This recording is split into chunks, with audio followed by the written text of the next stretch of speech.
I'm going all in, I'm going all in. Hearing his voice, making my choice, it ain't no stalling. I'm going all in, I'm going all in. Putting them first, doing the work, never gon' call in. I'm going all in, I'm going all in. I'm going all in, I'm going all in. I'm going all in, I'm going all in. I'm going all in, I'm going all in.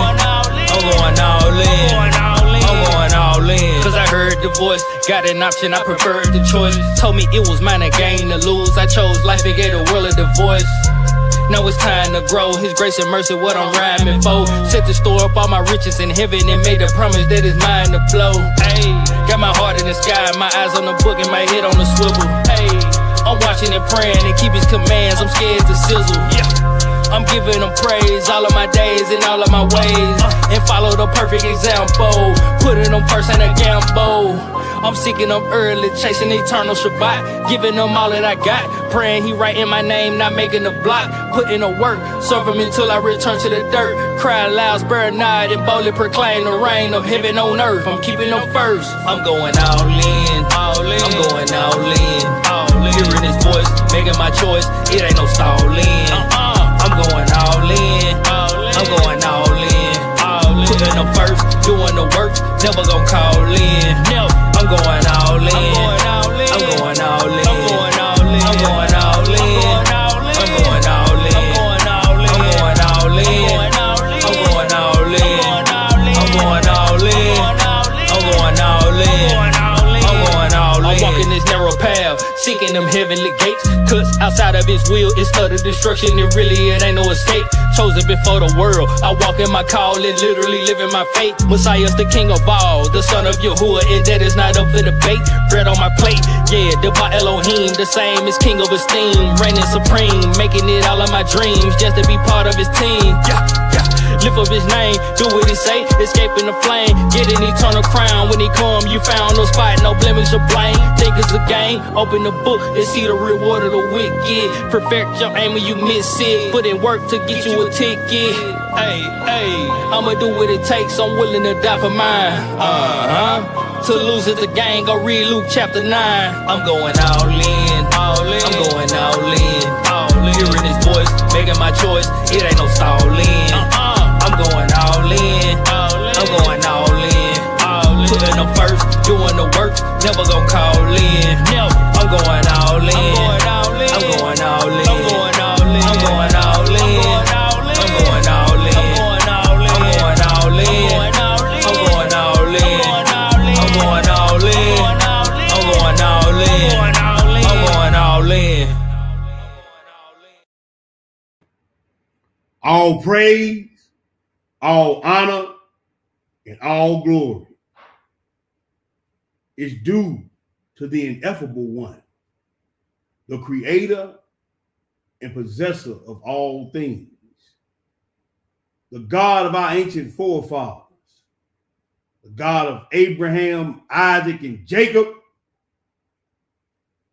our King, soon to come to set the record straight for Israel, because of Israel, and even between Israel. To our brothers and sisters in the faith, as always, we salute you. Those that are 10 toes down in this scrap we find ourselves engaged in. We got to go all in to be all in, to get all that has been promised. Shabbat Shalom, family. It's your brother, humble servant, Terai Ebenezer Israel. I got my brew with me. D-Row, the truth teller, is in the building. Say something to the people, bro. Shabbat Shalom, family. Let's eat. All praise, all praise. We ain't gonna waste too much time because we got a lot of scripts we got to go through tonight. We in the fourth part of this 5-part series. The title of tonight's lesson is Seducing and Manipulative Spirits, Part 3. Moral Seduction the gradual persuasion to compromise. So we've done physical seduction, we've done emotional seduction. Bruce was down here for that part of the lesson. All praise to the Most High. Now we finna get into the moral seduction, because this one right here is the one that leads to the last part, which is spiritual seduction or spiritual fornication. So with no further ado, we're going to get into it, because we got some scripts we're going to share. We got some slides, of course, you know what we're going to share. So we're going to get right into it, my brother. You know it. All praise. Let me get this pulled up.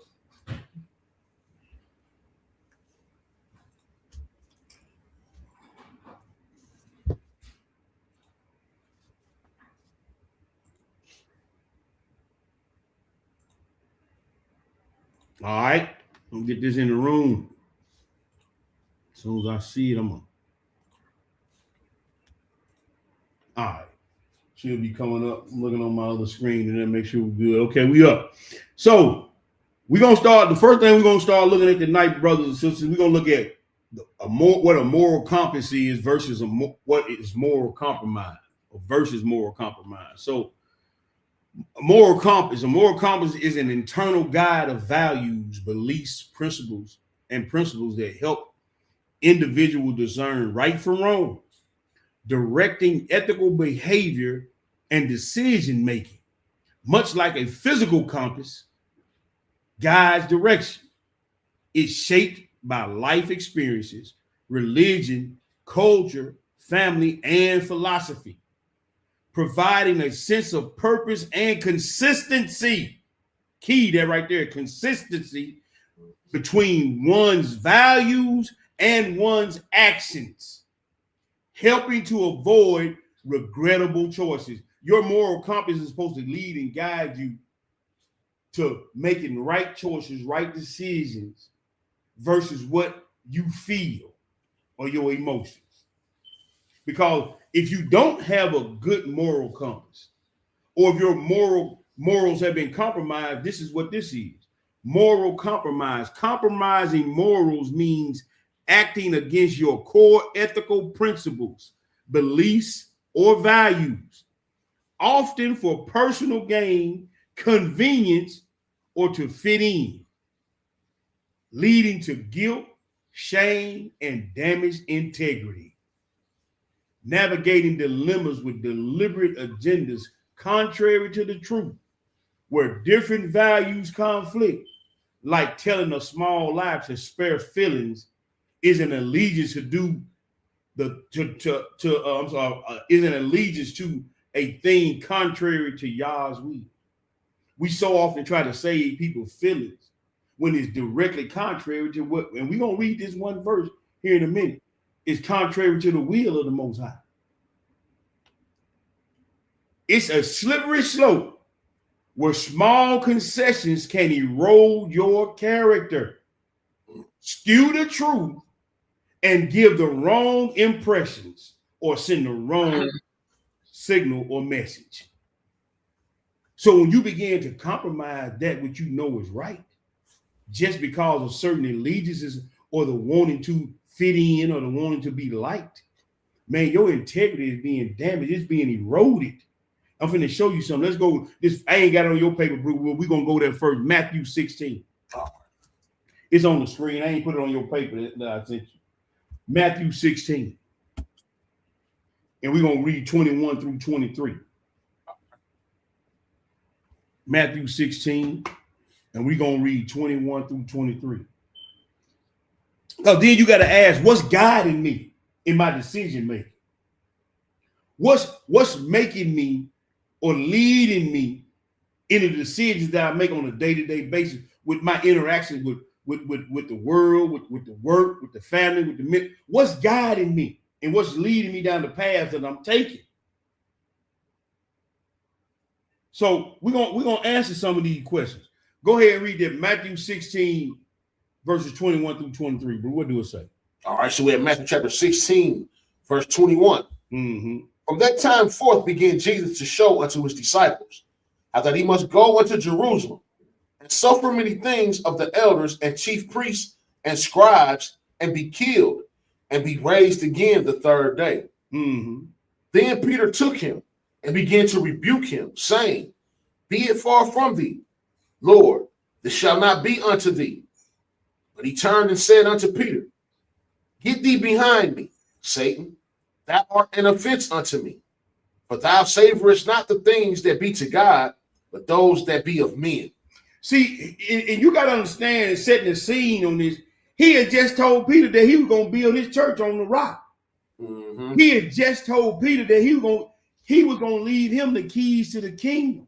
Mm-hmm. So now Peter has a sway about him that he thinks he can pull the Messiah over to the side and tell him what ain't going to happen and what is going to happen. Now, did he have any ambivalence?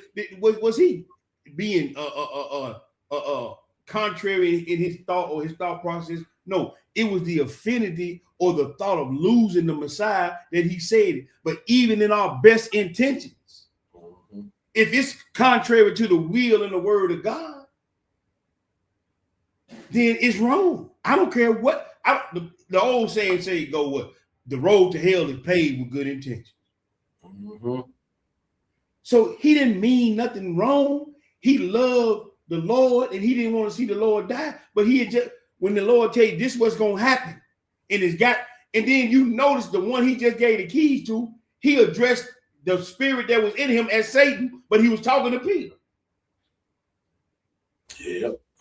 So oftentimes when the rebuke comes, people taking it personal, and people don't know that, hey, you got to address them because the spirit is working in them. They can't see it. So they on the front line, so they don't get the brunt of the blow. So most of the time, these seducing spirits come up on us. They always gonna come at us with our allegiance or affinity to something or someone, to begin to slowly chip away at that foundation that you're supposed to be standing on. And you ain't gonna see it, and you ain't gonna know it because it's very deliberate, but it's real subtle. And I told y'all, if y'all don't get nothing out of this series, understand these seducing spirits are deliberate, very planned of action while they're doing what they're doing and how they're bringing it to you. So keep that in mind as we go through the rest of this series. Let's go to the next place, bro. Yeah. All right, let me read this on the screen. I'm switching slides. Let me wait till this flip around on the screen. I know we got a little delay. It says moral seduction, the gradual persuasion to compromise, integrity, principles of law, or conscience or spirit. And the word in Hebrew is patah. And you notice that the word begins with the letter pay, which is mouth or spoken word. You see that, bro? Yeah. Then it says the second letter is tav, which means sign or signal. The third letter is hey, meaning revelation. So this spirit that's going to try to come up on you is going to be speaking to your heart and your mind and your conscience. Is going to try to show you a new revelation. Mm-hmm. Seduction in Hebrew is opening, meaning someone's heart or mind so they can be led. Who better to do this to you than somebody close to you?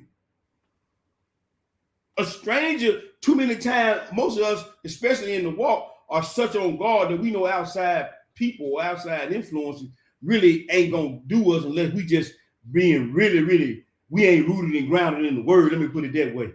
Yeah. But most of the time, it be these little things that our close family members or relatives and ministry brothers and sisters, they'll say, man, they'll start slowly eroding. Because see, one of the things he always gonna do is try to compliment you. One thing he gonna always do, he gonna always try to make you, put you up on a pedestal so he can knock you down. It says to open someone up, to make them gullible, persuade them toward error. Moral seduction leads to moral decay, which is perceived or obvious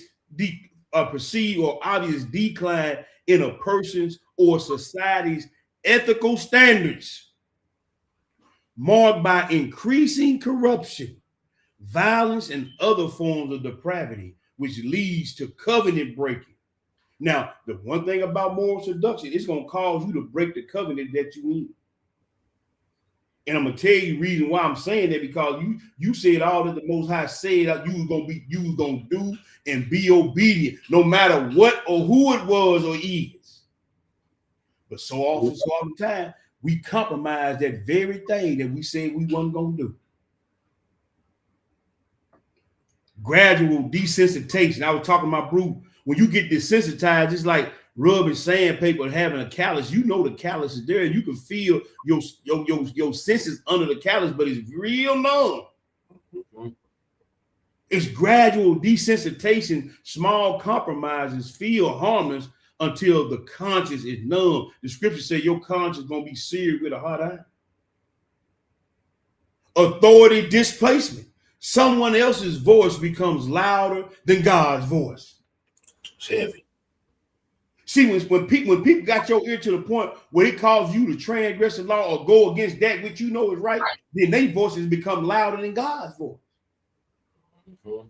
You being desensitized to the ruach, your discernment is going down, and your sensitivity or your adherence to other people's voices, other people's train of thought, it starts to become your train of thought. Emotional grooming, building trust before introducing corruption. They gonna come to you real slick and sly, just like Satan did. We gonna read it. Satan did Eve, and next thing you know, the whole creation died forever. They reframe sin. Sin is repackaged as love, success, loyalty, pleasure, or empowerment. They're gonna make you feel like they got your best interest at heart. And the whole time they making you do something contrary to the law.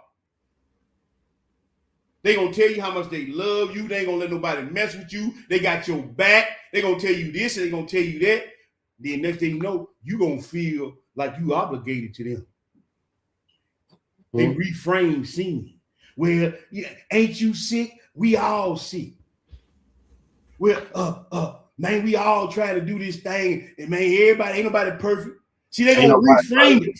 Yep. They're gonna reframe it to make you think it's okay to do what you're doing, but we're gonna read some stuff in here. It ain't all like what you think it is. Because you still breathing, you think you got away with something. Or you done reframe it in your mind like it's good. But we're gonna read some stuff in here. Identity shifting. Man, you better than them, Rue. They judging you. And this is one to get a whole lot of people. This lab will get a whole lot. You deserve this. I promise. That one right there, everybody want to always talk about what they deserve. Yep. You deserve the lake of fire. Yep. I was talking to a brother today. He was like, man, we don't deserve plagues. We don't deserve. Okay. So I'm like, oh, okay. So you get to pick your punishment then. Right. You just acknowledge that we on a punishment, but the punishment is too harsh. And here's the other thing, bro. You really think it matter what you think. Yeah. It don't matter what we think. It only matter what God say. I promise. Your opinion, I ain't gonna say what I want to say. It ain't about nothing. Nope. It's the only thing that matters what's written on the pages of these books. And if you don't understand and get to learning and looking in this mirror and seeing your faults and seeing your down, man, look, bro, you bound to resign. That's it right there, boy. Everybody got an opinion. Everybody got something to say. Everybody got an excuse. And it don't amount to nothing. But let's get into it. Let's go to Songs of Solomon. Know it.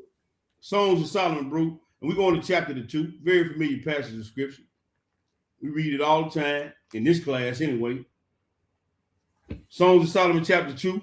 And we're going to read verse 15. What do it say, bro?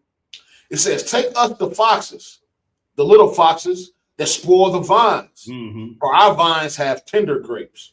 And see, just like the seed that grew amongst the thorns, or the seed that grew on stony ground, the grapes is starting to bloom, you starting to bear fruit, and then here come these seducing spirits.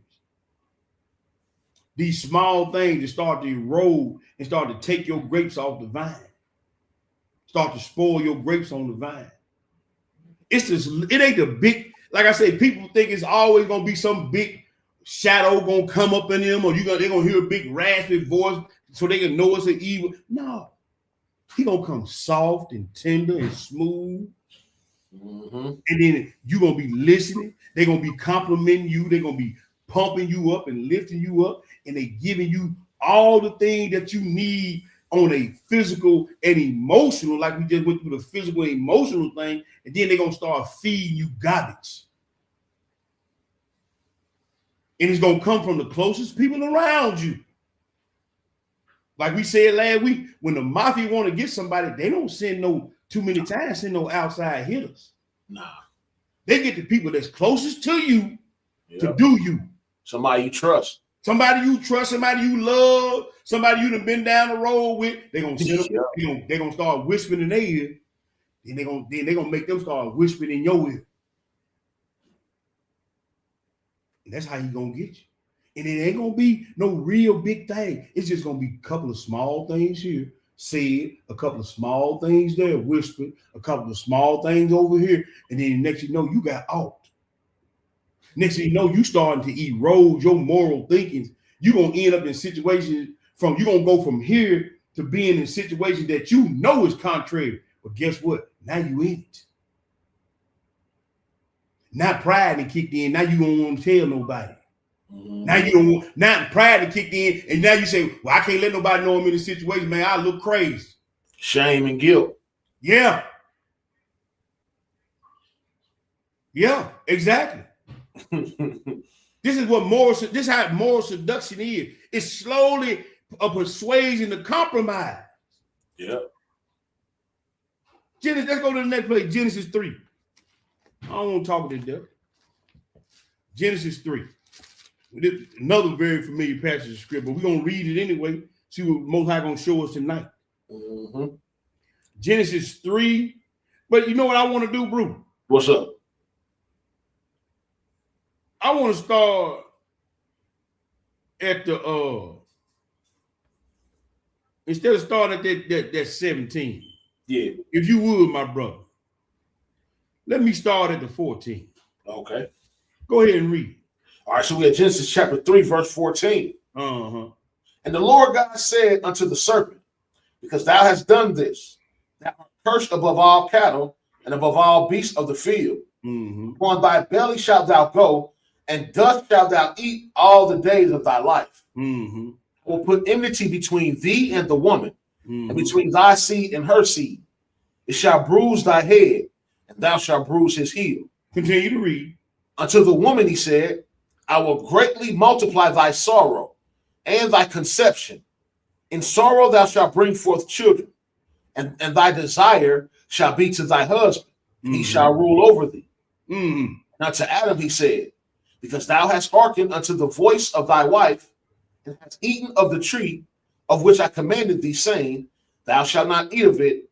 Cursed is the ground for thy sake. In sorrow shalt thou eat of it all the days of thy life. Thorns also and thistles shall it bring forth to thee, and thou shalt eat the herb of the field.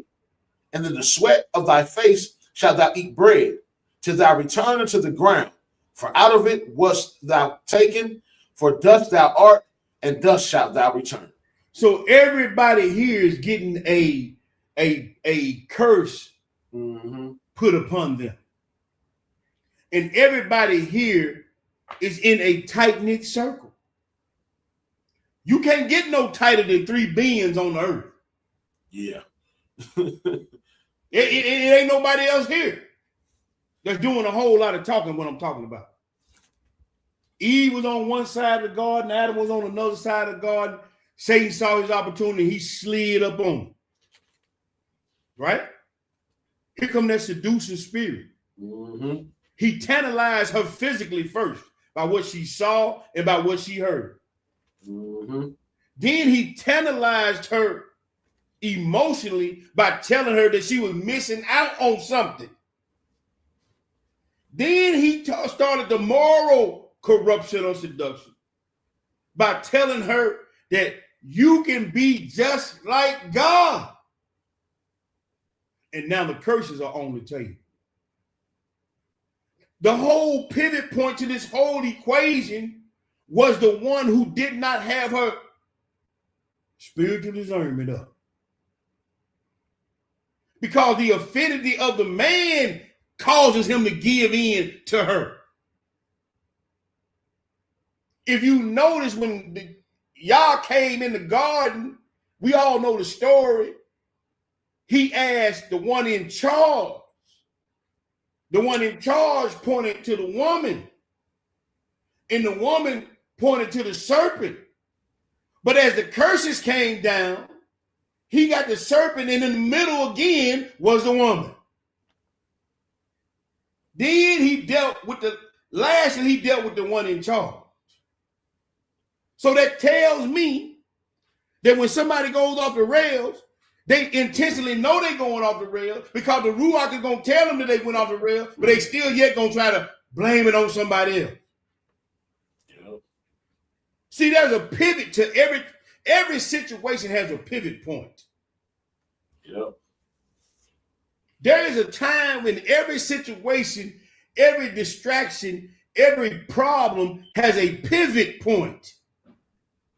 And you have a choice to pivot in righteousness or in unrighteousness. And if you choose to pivot in unrighteousness, then get ready for you be in the middle of the pivot point for the punishment. Mm-hmm. Wow. See, it don't work no other way. The precedent was set right here. Yeah. There is no other way for it to work. So you could come up with and justify and clarify all the little stuff you want. All the little cliche sayings and nice sayings, and stuff to make you feel better about what you said or what you did or what you come up with all that. It don't matter. Once you pivot the wrong way, the precedent has been set. And it ain't gonna change for you, me, or nobody else. Let's go to the next play. Numbers 31. I hope I made that clear. Crystal over here. All praise. Because see, a lot of times the brothers be up here talking, and it's like a bullet that shot past somebody down, they don't get it. Yeah. Dang, that's Crystal. Numbers 31, bro. Numbers 31, we're going to pick it up at 13. We're going to read 13 through 17, bro. And if you got it, go ahead and feed the people. All right, so we have Numbers 31. Mm-hmm. And we're doing verse 13. Mm-hmm. And Moses and Eleazar the priest and all the princes of the congregation went forth to meet them without the camp. Mm-hmm. And Moses was wroth with the officers of the host, with the captains over thousands and captains over hundreds, which came from the battle. And Moses said unto them, have you saved all the women alive? Mm-hmm. Behold, these caused the children of Israel through the counsel of Balaam to commit trespass against the Lord in the matter of Peor.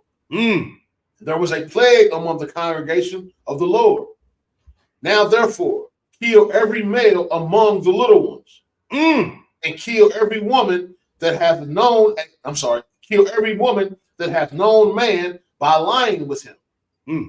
But all the women children that have not known a man by lying with him, keep alive for yourselves. And do ye abide without the camp 7 days. Whosoever hath killed any person, and whosoever hath touched any slain, purify both yourselves and your captives on the 3rd day and on the 7th day. So here again, we're going back to the physical seduction, which led to the emotional attachment or emotional seduction that led to moral seduction. And the punishment was very, very harsh. See, we got to understand. Here we go back to this pivot point I was talking about. You gonna mess around and get your kids killed. You gonna mess around as a leader and get your woman killed.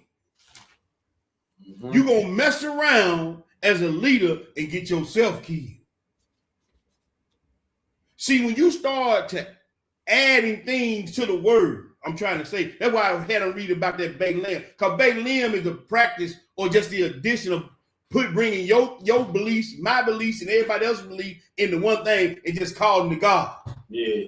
Coexisting. All that, ain't nobody perfect. We all striving. So I gotta put up with your BS and you gotta put up with mine. And you can't judge me because you just as sorry as I am, but we all gonna call and say we all Israelites. Yeah. You're gonna mess around and it's gonna be head chopping season.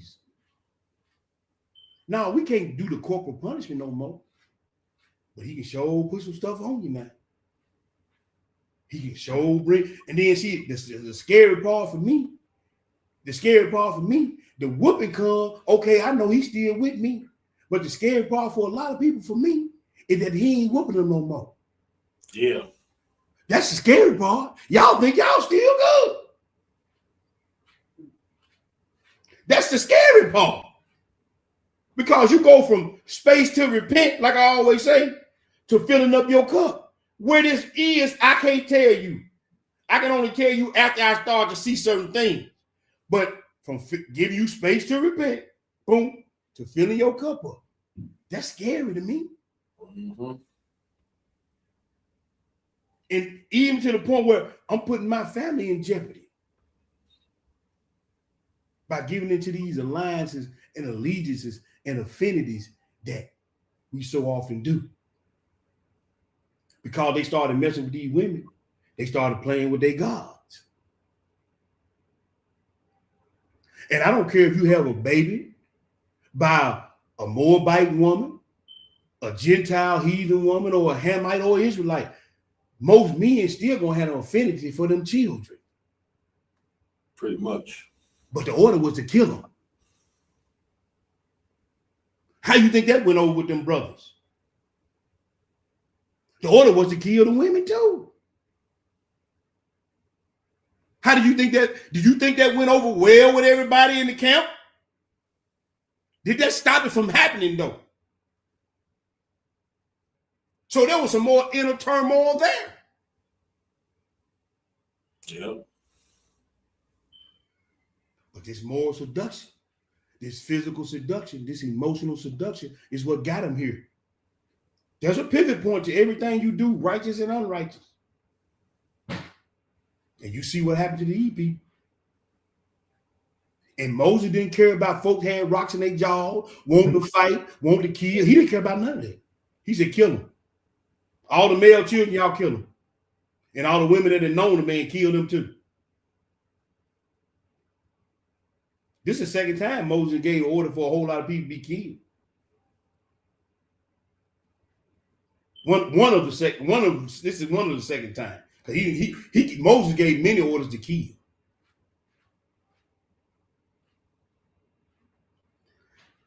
Second Peter 2, brother. Yes, sir.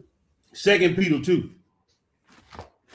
And we're going to pick it up at verse 1. Second Peter 2 and verse 1. When you get it, don't wait on me. Go ahead and feed the people. I'll get there. All right. So we have Second Peter chapter 2, verse 1. Mm-hmm. But there were false prophets also among the people, mm-hmm. even as there shall be false teachers among you, mm-hmm. who privily shall bring in damnable heresies, even denying the Lord that bought them, and bring upon themselves swift destruction. Yes, sir. And many shall follow their pernicious ways. And many gonna follow their pernicious ways, not a few. And see, there, make no mistake about it, it's false prophets everywhere. Mm-hmm.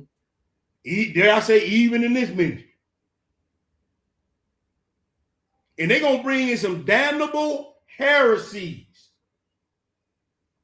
And jokers gonna get in their feelings when they brought out. But Paul is letting you know.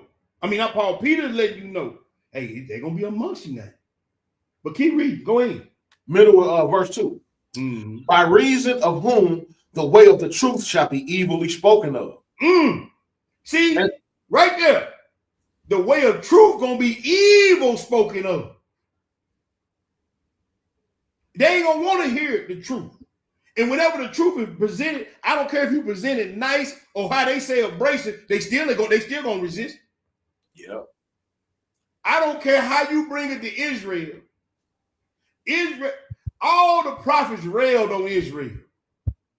All the prophets killed in the name of the Most High against Israel. All the prophets cried day and night, was sitting be time. God gave them everything they wanted. Adam and Eve had everything they wanted, couldn't die, whatever they wanted, it instantaneously came to them. They lived forever. They talked to the animals. They saw the angels ascending and descending. They talked to God every day, and it still wasn't enough for them. Mm-hmm. What else do you want? It ain't gonna, I don't care how you give it to them, they ain't gonna accept it. So it don't matter.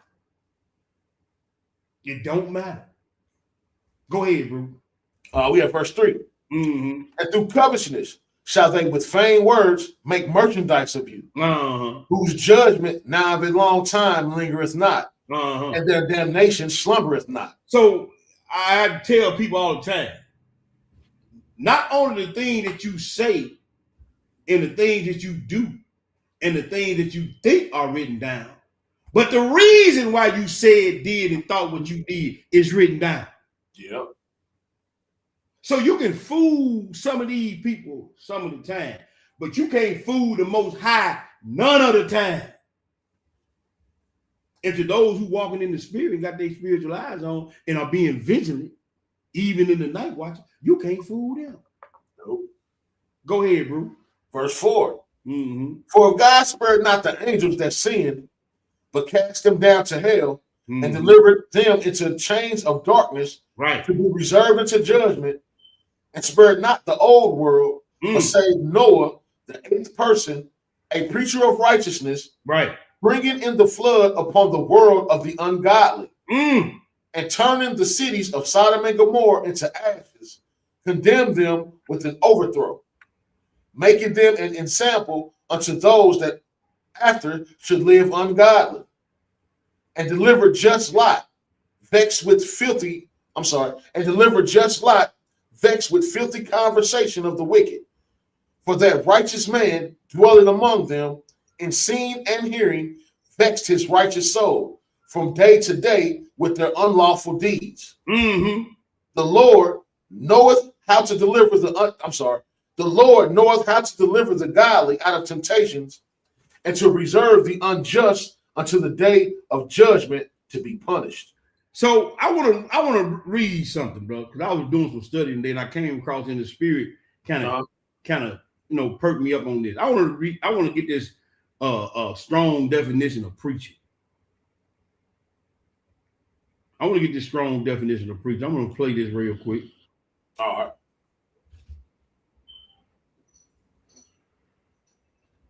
Okay.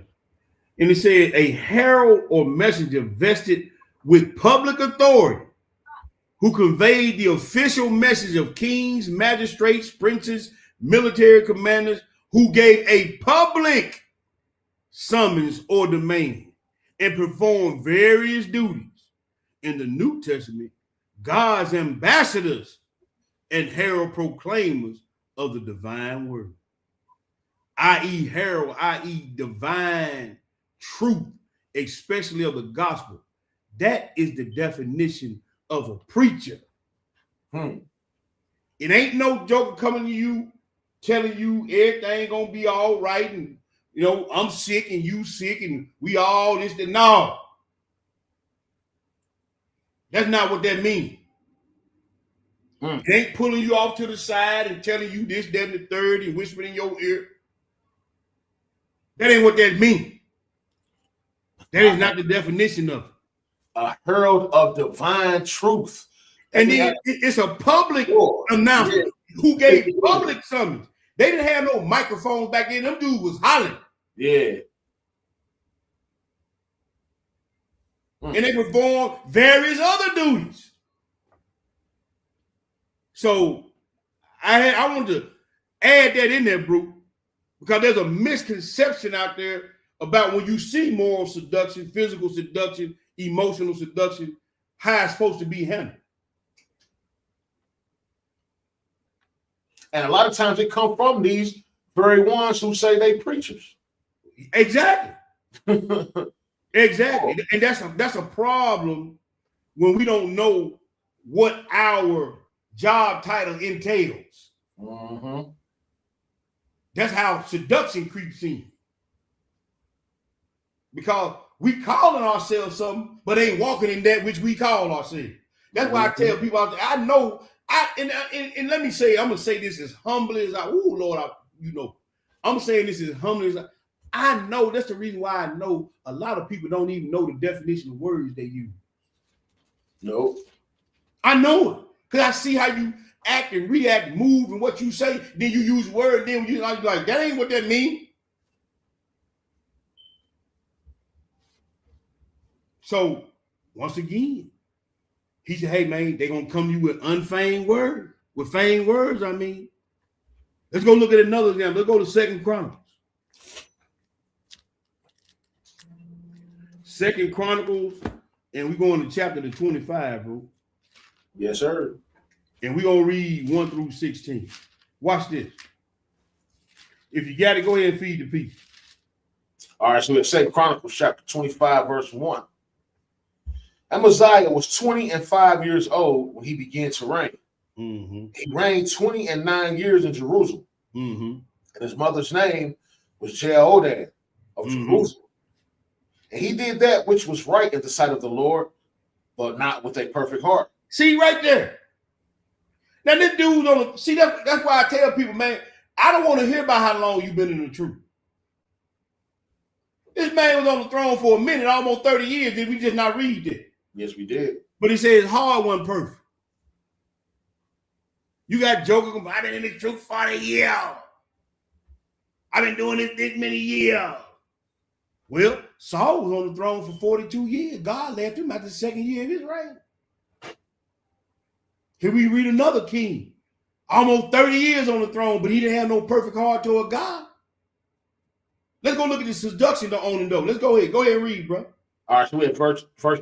Mm-hmm. Now it came to pass, when the kingdom was established to him, that he slew his servants that had killed the king his father. But he slew not their children.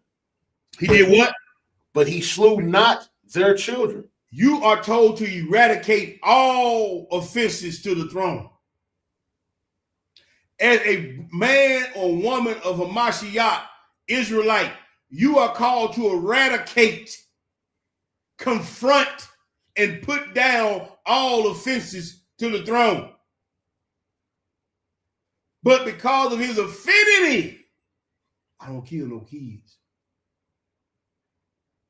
Look what happened. Go ahead, bro. But did as it is written in the law, in the book of Moses, where the Lord commanded, saying, the fathers shall not die for the children, neither shall the children die for the fathers. But every man shall die for his own sin. Go ahead.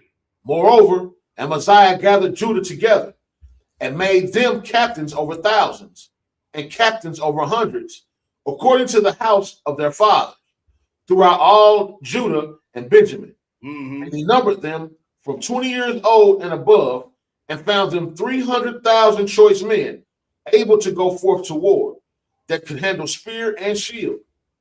He hired also 100,000 mighty men of valor out of Israel for 100 talents of silver.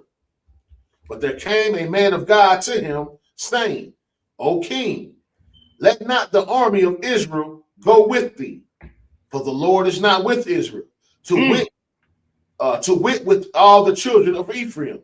You see that? Go ahead, bro. Verse 8. But if thou wilt go, do it. Be strong for the battle. God shall make thee fall before the enemy. For God hath power to help, and to cast down. See, you made an affinity with these people because they Israelites. But he said, man, you don't need them to go over with you. But you done made these folks head of something, head of this, head of that. Bro, no. Go ahead, bro. And Amaziah said to the man of God, but what shall we do for the 100 talents which I have given to the army of Israel? And the man of God answered, the Lord is able to give thee much more than this. Then Amaziah separated them, to wit the army that was come to him out of Ephraim, to go home again. Wherefore their anger was greatly kindled against Judah, and they returned home in great anger. And Amaziah strengthened himself, and led forth his people, and went to the valley of Salt, and smote of the children of Seir 10,000. See, that once again, that was a pivot point. Either you're going to do what the Most High tell you to do, or you're not. Now, let's keep reading, because we're going to find out something. Verse 12. And other 10,000 left alive did the children of Judah carry away captive, and brought them unto the top of the rock, and cast them down from the top of the rock, and they were all broken in pieces. Yes, sir. But the soldiers of the army which Amaziah sent back, that they should not go with him to battle, fell upon the cities of Judah from Samaria even to Beth Horon, and smote 3,000 of them, and took much spoil. See, well, go ahead. Where you at, bro? 14. Go ahead.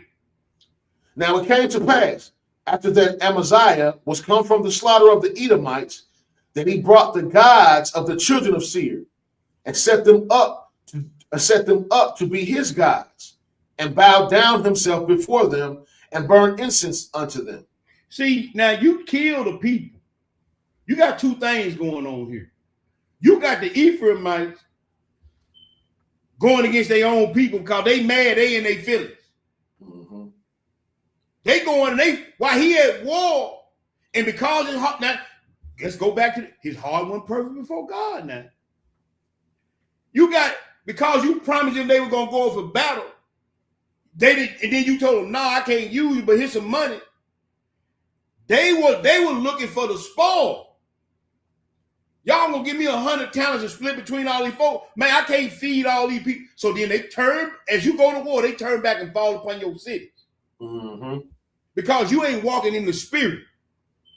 Then here you go, you're gonna go kill the Edomites, and then you're gonna start worshiping their God. That's a seducing spirit on you. The very thing you went to eradicate, you started doing. The very thing the very people that you were depending on, that you thought was your brother, is the one behind your back, killing your people and robbing your town. Because your heart ain't perfect before the Most High. You got a seducing spirit on you, brother. You got a seducing spirit on you, sister. And you think you're doing that which is right because you've been doing it so long. God must be with me. I can't be out of the will of God. I've been doing this too long, and I still got my position. In the meantime, everybody around you catching hell. Boy, that's boy. Everybody around you catching hell. Everybody you leaving unguarded is getting looted and booted on. And the very thing you were sent to do, the very thing you were sent to speak against, talk against, eradicate, you start doing. And then you're gonna take it and justify, well, see, I'm just, I can do this because I'm who I am. Keep reading, bro. All right, we at verse 15. Wherefore the anger of the Lord was kindled against Amaziah, and he sent unto him a prophet, which said unto him, why hast thou sought after the gods of the people, which could not deliver their own people out of thine hand? And it came to pass, as he talked with him, that the king said unto him, art thou made of the king's counsel? Forbear. Why shouldest thou be smitten? Then the prophet forbare and said, I know that God hath determined to destroy thee. Thou hast done this, and hast not hearkened unto my counsel. And see, when the man of God or God sends somebody to say something to you, now you're getting your feelings. Yep. Don't you know that's still a seducing spirit? And you, man, I'm the king. And who you talking to? See, this right here. Morals, when you know it's wrong, and you know it's God that sent somebody to you, and yet you still do what you know is contrary to the word of the Most High.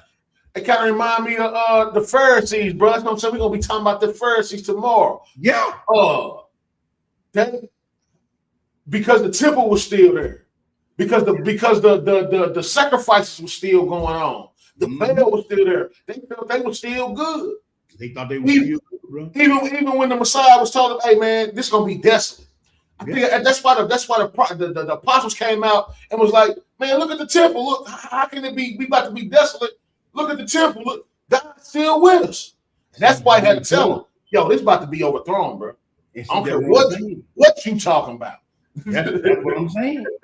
Negroes still think how they holding position down. Negroes still think how they got a little few shekels in the bank. Negroes still think how they doing what they've been doing, and ain't nothing happening. They good. When it could be that he done with you. Yep. Space to repent, filling your cup up.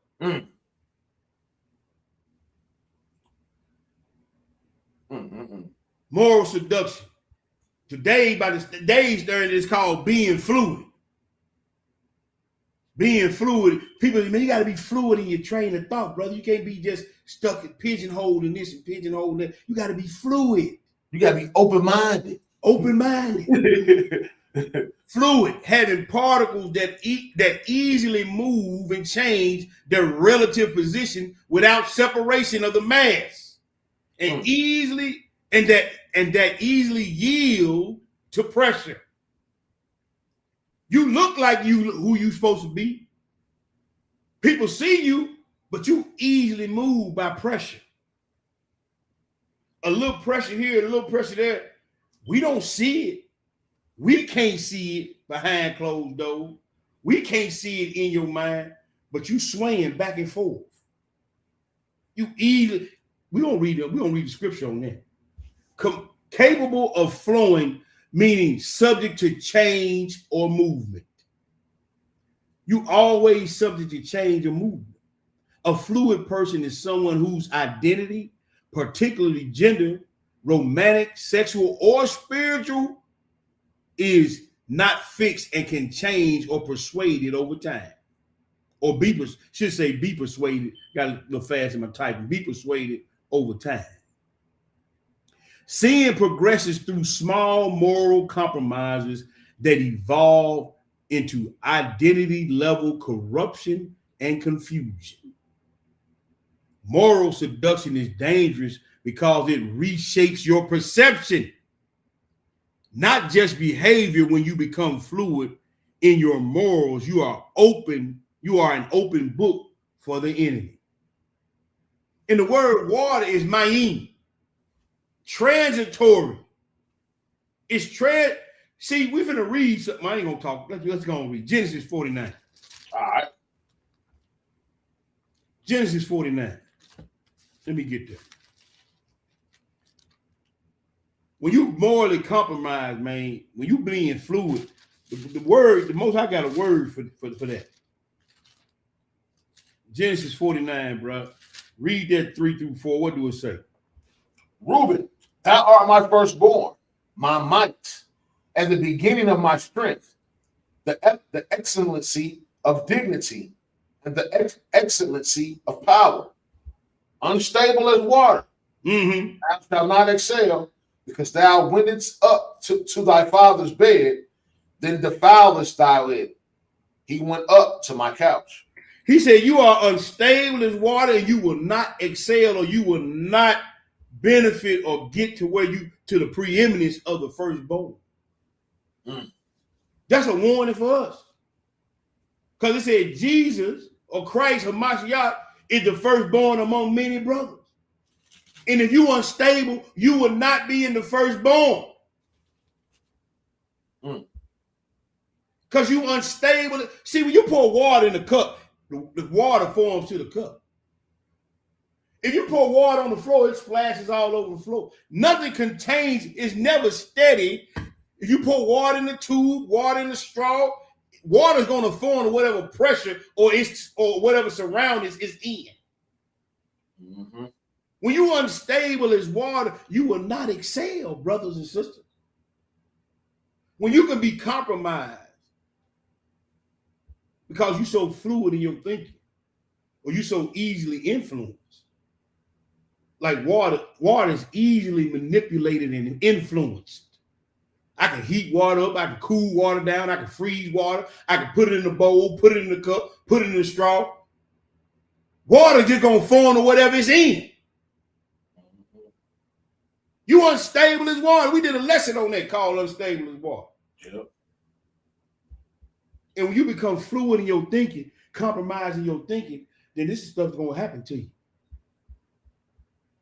You ain't never satisfied. You ain't never stable. You ain't never at peace. You ain't never you just can't get your thoughts together. You always upset. You unstable as water. You up one day, down the next day, just a constant roller coaster. You just doing like just whatever. Ain't no stability in your life, no nothing. Because you unstable as water. You fluid, you too fluid in. The book said that the ones that stood so stiffly for the Lord, it said it tells you to be steadfast. Mm-hmm. It said those that keep holding this wholly, not partially. You can't keep holding this partially. You got to keep it wholly. Mm-hmm. You got to be staunch, steadfast in the faith. Unmovable is what the scriptures say. Don't it say that, brother? Yes, sir. So you can't be fluid and unstable. You can't eat off of everybody's table either. That's it. Anybody running around trying to find all the book tell you, man, the last day knowledge gonna increase and folks gonna be running to and from. Come on, man. You unstable. Come on. Folks that got bored with the word, folks that got bored with the ministry, folks that got bored doing the work, and they unstable. They looking for the BB, like I always say, they looking for the BBD, the bigger, better deal. Mm-hmm. Everybody looking for the BBD.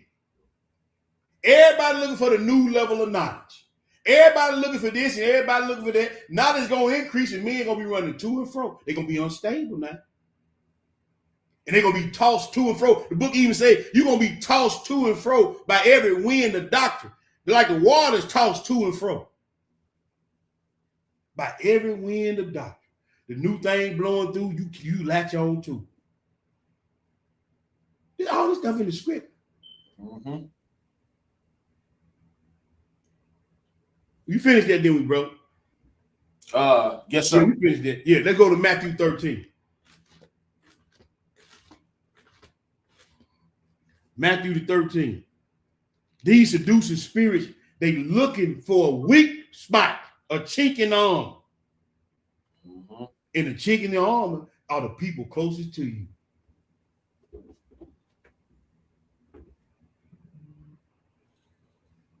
Let's go Matthew 13, Hebrew, and we're going to pick it up and we're going to read that 5 and then 6. What do it say, bro? Matthew 13, verse 5. Mm-hmm. Some fell upon stony places where they had not much earth, wherewith they sprung up, because they had no deepness of earth. Mm-hmm. And when the sun was up, they were scorched. And because they had no root, they withered away. You see that? See, you got the one. See, when it get hot. Mm-hmm. See, when the block get hot, as we say out there in the street, when the block is hot, but it's just like right now in Memphis, the block hot. Boy, you see, man, you couldn't drive down the street 2 or 3 o'clock in the morning. Jokers everywhere. But now the block hot. You can drive down the streets in Memphis 2 or 3 in the morning. Ain't got to worry about it. See, when the situation get tense and the situation get hot, niggas start running. Yeah, folks get gone. See, we gonna read something here in a little bit. I'm gonna get my hand away. Look, we read it last week. See, I can't get no impurities out of gold by sticking the gold in the fire and 2 seconds later taking it out. I can't get no impurity and dross off of silver and gold by sticking it in the fire for 5 seconds or 5 minutes, then pulling it out. The gold got to stay in the fire, melt down till all the impurities fell off of it. Then he said, you're going to come out as pure gold. See, this when the sun came up, when it got hot now, hey, they withered away. And then the ones that fell on the stony place, the one that didn't have no root, one rooted and grounded, they didn't have no roots in no ground. They didn't have no strong roots in the ground. And hey, man, look here. They didn't make it. You see it all the time. Oh. You see it all the time in the Israelite community. Oh. Soon as the block get hot,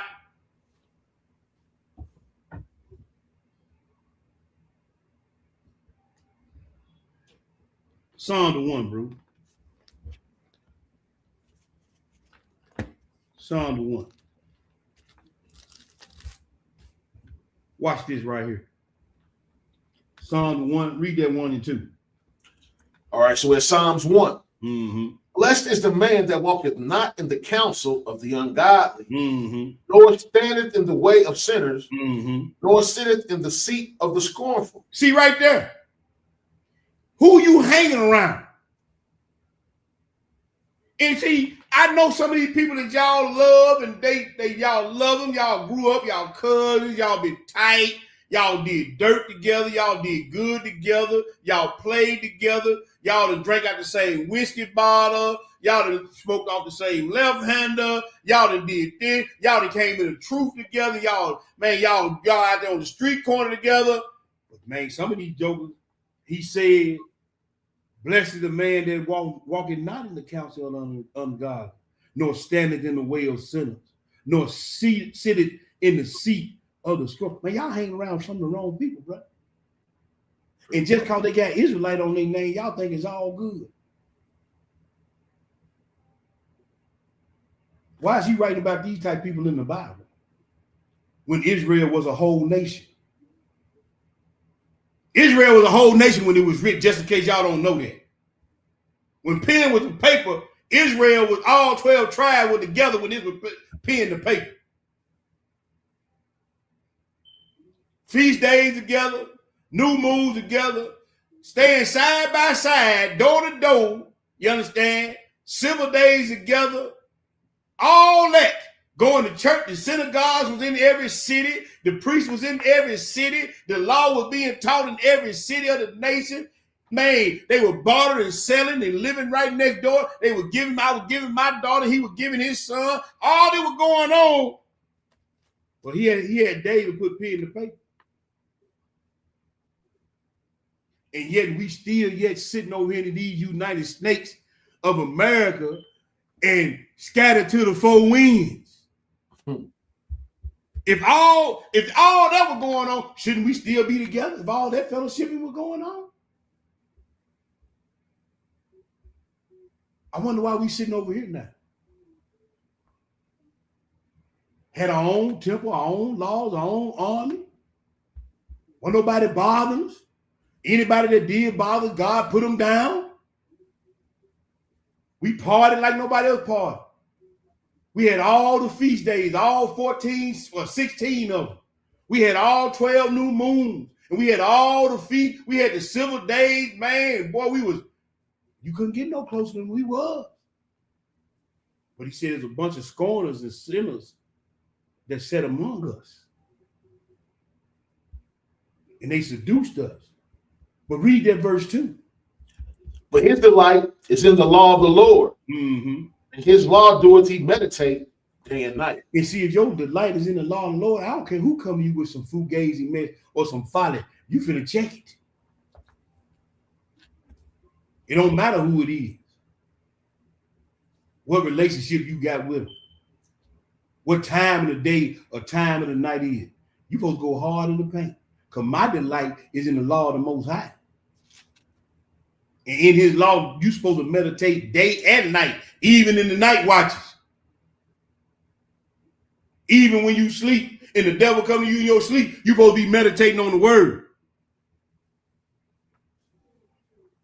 You ain't supposed to be unstable. You ain't supposed to be sometimey. You supposed to be consistent and persistent.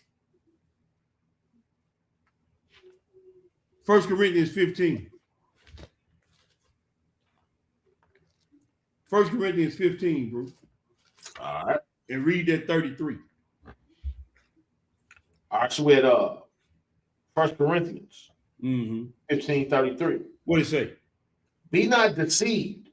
Evil communications corrupt good manners. That's why he said, don't sit in the seat of the scornful. Because evil communication corrupt good manners. It said, don't be deceived and misled.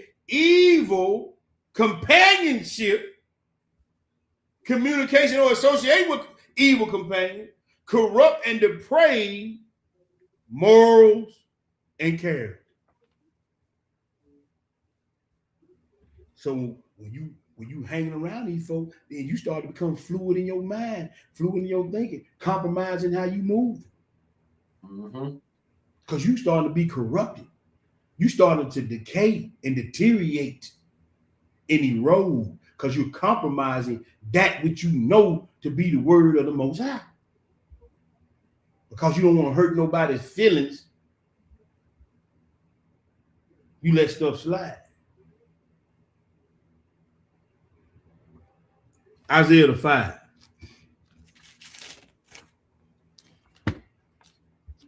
Isaiah the 5. Isaiah the 5. And we're going to pick it up at 18. We're going to read 18 through 24, bro. When you get ready to feed the people. All right, so in Isaiah 5 and 18, says, woe unto them that draw iniquity with cords of vanity, and sin as it were a cart rope, or with a cart rope, that say, let him make speed and hasten his work, that we may see it. And let the counsel of the Holy One of Israel draw nigh and come, that we may know it. Now they want to know the counsel of God, but they draw the iniquity with a cord. Do you see the dichotomy right there? That these people are so far gone. They doing iniquity, but they want to hear the counsel of God. You think this just started happening in Israel? No, it's been happening, and it's still happening. Matter of fact, I'm gonna go out on a limb and say it's worse because we ain't nowhere close to where we was knowing the word of God back then as we are now. Yeah, I would say it's worse because just for what you just said, we don't even know who we are. We don't even know who we are. And then you got brothers walking around with their chest poked out, just woke up 2 days ago. Right. I swear we know it like we've been in it all our life. Come on, bro. It's way worse, I would say. And so they draw a nigga with a cart rope, man, but then they gonna say they make hasten to listen to the count. They gonna show up on the Shabbat day and Shabbat nights. We gonna see what these niggas talking about, man. They ain't gonna do it. You can read it to them. I don't care how many times you read it to them, how plain you make it. I don't care how many pictures you post up, PowerPoints you give them, history, statistics. They still ain't gonna do it. They still ain't gonna do it. They're gonna run and come see. And they're gonna justify it and clarify it in their mind to still do what they've been doing. And justify what they've been doing and still say, I'm Israel. Continue to read. All right, so we have verse 20. Woe unto them that call evil good and good evil, that put darkness for light and light for darkness, that put bitter for sweet and sweet for bitter. Woe unto them that are wise in their own eyes. You see that? They wise in their own eyes, man. They justified and clarified everything they doing and saying and thinking, and they saying, well, I'm still, God's still with me. They wise in their own conceit. Go ahead, bro. And prudent in their own sight. Woe unto them that are mighty to drink wine, and men strengthened to mingle strong drink, which justify the wicked for reward, and take away the righteousness of the righteous from him. See, they'll tell the person that's doing wrong that they all right. And they'll tell the person they're doing right because they wrong just because the package ain't like they want. Mm-hmm. He said, man, the kisses of the enemy are deceit, man. But the wounds of a friend is faith. Just because it ain't packaged like you like it. You understand? It's wrong. But see, I ain't even gonna get into it. Go ahead, bro. 24. Mm-hmm. Therefore, as the fire devoured the stubble, and the flame consumeth the chaff, so their root shall be as rottenness, and their blossom shall go up as dust. Because they have cast away the law of the Lord of hosts, and despised the word of the Holy One of Israel. You see that right there? Do you see that? What? That's rough right there to me. That's rough right there to me. That me, I gotta check myself. That's rough right there to me. And if you missed that, you might want to highlight that and go back and read that again when you by yourself and start taking inventory of self and inventory of what you got going on and who you got going on. Hebrews the 10, bro. Yes, sir. Hebrews the 10. Okay.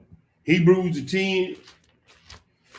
We're going to pick it up at verse 35, Hebrews the 10 and verse 35. When you get it, go ahead and feed the people. All right, so in Hebrews 10 and 35. Mm-hmm. Cast not away, therefore, your confidence, which hath great recompense of reward. Mm-hmm. Ye have need of patience, that after ye have done the will of God, ye might receive the promise. And I know stuff get hard, bro.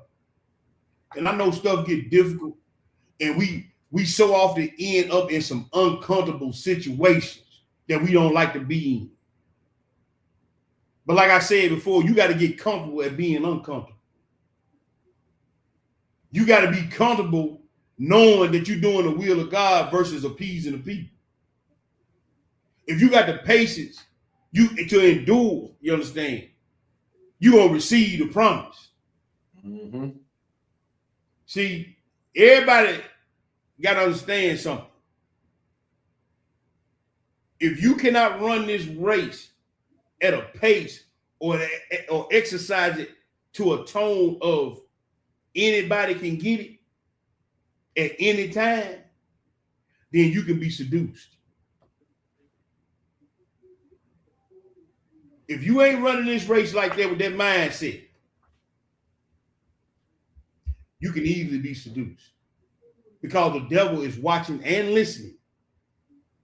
And the one that you show favoritism to or respect a person to because of who they are and what position they hold, this, that, and the third, that's the one he's going to use to seduce you. That's the one he's going to use to compromise you. That's the one he's going to use to try to take you away from him, that you don't get the inheritance.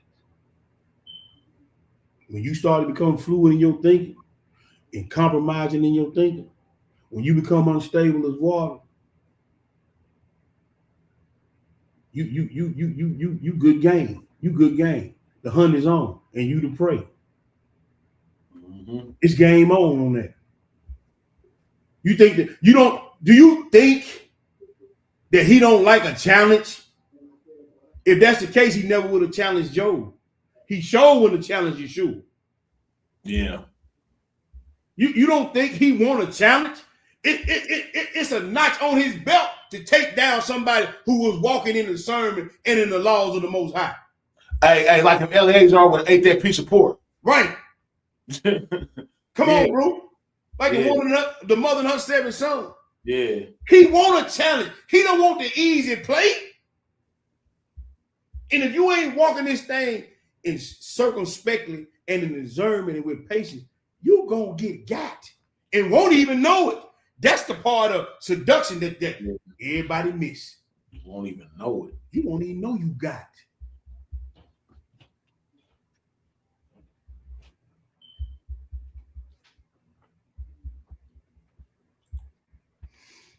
We at 37. What'd you say, bro? Verse 37. Go ahead and read. For yet a little while, and he that shall come will come and will not tarry. Now just shall live. I'm sorry. Now the just shall live by faith. Mm-hmm. If any man draw back, my soul shall have no pleasure in him. No pleasure in him. But we are not of them who draw back unto perdition, Mm. but of them that believe to the saving of the soul. See, you got to be one that don't draw back. You got to be one that don't take your hand off the plow. You got to be one that don't matter who it is can get this business. Anytime, day or night. You can't get tired. You can't have respect to persons. You can't feel sorry for them. Feeling sorry for them is giving them the law so they can straighten up. Because the book says in Leviticus 19, you should not hate your brother in your heart. You should in any wise rebuke him. That you should not let sin rest upon him. Mm. Huh? So when they come to me, hey, and I'm hoping, and I told my brother, man, you see me, get me. Dude. When you see me, get me. I didn't ask his brother for counsel here just last week. Did I not, bro? Yeah. When you see me, get me. But now, come with the scriptures now. Yeah, for sure. Don't come with no feelings. Yeah, nah. Don't come with emotions and respect. I need script. Straight up. Because you come with that book, hey, it's off top. Okay, bet. Okay. Yeah, okay. Yeah, okay. All right. Yeah. Don't come with that flim flam, because I ain't going for the fugazi now. I just ain't going for it. Let's go to the next place, bro. Yes, sir. Moral seduction, the transition. That look like what they about to worship here by the next week. Yes, sir. It's this called the transition. Looking the part, but bearing no fruit. You look the part, but you ain't bearing no fruit. Hey, man, that's the Pharisees, man. I'm telling you, man. Come on now. The spirit working, bro. Come on, man. All praise. Spirit working, man. All praise. I'm telling you that's what when I'm coming to see, man, all them parables, like I was telling you last week, yeah, they was for us. Right. You know, but they was directed at the Pharisees telling us not to be like them Pharisees. Come on, because bro. the Pharisees was looking the part, dressed the part, say they believe, but wasn't no fruits. Man, with no fruit. We don't know. Man, the book called that two-faced or double dealing. You false. You double-minded. You talking out of both sides of your mouth. Means saying or doing contradictory things to different people or in different situations. You say you about it, but then a certain person come along, you bow and cower down. Usually to be deceptive or to please everyone. Or hide your true thoughts or feelings, making it you hypocritical or two-faced. It's like giving one opinion to a boss and the opposite opinion to your friend. Come on. Beginning to like someone just to fit in. I hate people like that, bro. Hey, bro, the most high hate them. I hate people like that. The most high hate people like that. The most high hate them. We gonna read it. Revelation 1. Revelation 1. That's where you want to go now? No, Proverbs. I'm saying Proverbs 1, right? I'm looking at Revelation and hollering about Proverbs. Proverbs 1. I'm sorry, boo. Thank you for that. You good? You good? Yeah. Proverbs 1. The most high hate him. He even tell you in the Psalm, do I not hate them that hate thee? I hate them with a perfect hatred. I count them my enemy. Those are strong words right there. Yeah, it is. A perfect hatred? Do I not hate those that hate thee? That's that Psalm 69. Anybody want to go read it? I think that's what it is. Proverbs 1. Read that verse 10, then skip down. But what do it say? My son, if sinners entice thee, consent thou not. Verse 15. My son, walk thou in the way with them, refrain thy foot. I'm sorry, my son, walk not thou in the way with them, refrain thy foot from their path. Yes, sir. With their feet run to evil and make haste to shed blood. So he telling you again, man, stay away from these people. You cannot eat from the table of the Lord and the table of devils. Because sooner or later, you're going to start acting, talking, and thinking like them. I said this before, I'm going to say it again. I ain't never seen the good fruit turn the bad fruit good. I always see the bad fruit turn the good fruit bad. I ain't never seen it. So if you hanging around these people, I don't care who they are. And I'm going to put the emphasis on that. I don't care who they are. You better disconnect from them or you're going to start to be rotten. You're going to be morally compromised, morally seduced, and morally destroyed. Micah 3. Let's go to Micah, the third group. And we're going to read verses 9 through 12. And really, if y'all don't catch this is really like, don't not understand for misunderstanding, right? This is for regular lay people, right? Mm-hmm. However, leaders, this is really more important for you. Come on, bro. Because leaders, me and Tobey were talking about this earlier. Leaders can't act the same way. Nope. As everybody else. Even though we all Israel, yes, we all human beings. Ain't nobody big eyes, little U's. Bump all that though when they come to leaders, because leaders, as a leader, you can't act the same way. Nope. As regular people. Come on, bro. You just can't. Just like Israelites can't act. They supposed to act like the rest of the world, right? So if you are a head, of a household or congregation, you should probably really be paying close attention to this and make sure you're not being morally seduced. Because you got a whole demonstration, at your hands that you got responsibility over. Yep. So if you going off, if you being morally seduced, what you think your congregation? See, that's what happened with us. The priests and the leaders was being morally seduced. Yep. That's why we over here right now today. That's it. Bottom line. Period. If you allow yourself to be physically, emotionally, morally, and spiritually seduced, bro, you don't have. We say it all. You don't have the leeway everybody else got. Nope, not leaders. You don't, man. You ain't gonna be able to get away with what they get away with. Think about it. Christ couldn't go off and then be like, "Oh, let me repent." No. You see what I'm saying? See, that's the thing, bro. Everybody think they can do something. Oh, well, the Lord gonna forgive me. You ain't God. Saying who? Read it to me. Well, a righteous man falls 7 times and get back up again. Yeah. But how many times did you count David fall before he got his head whacked? How many times did you count Moses fall before he got his head whacked? It wasn't no 7 times. Come on now. And if you thinking like that going into the sin, you hit already. You already compromised. Yeah, you hit already. You already compromised. You already compromised. You thinking like that, man. Yep. We just got through reading by Amaziah. How many times did he fall off? Hey, man. See? Jehu did everything God told him to do. Then he turned around, started worshiping idols. That's the only thing recorded on him.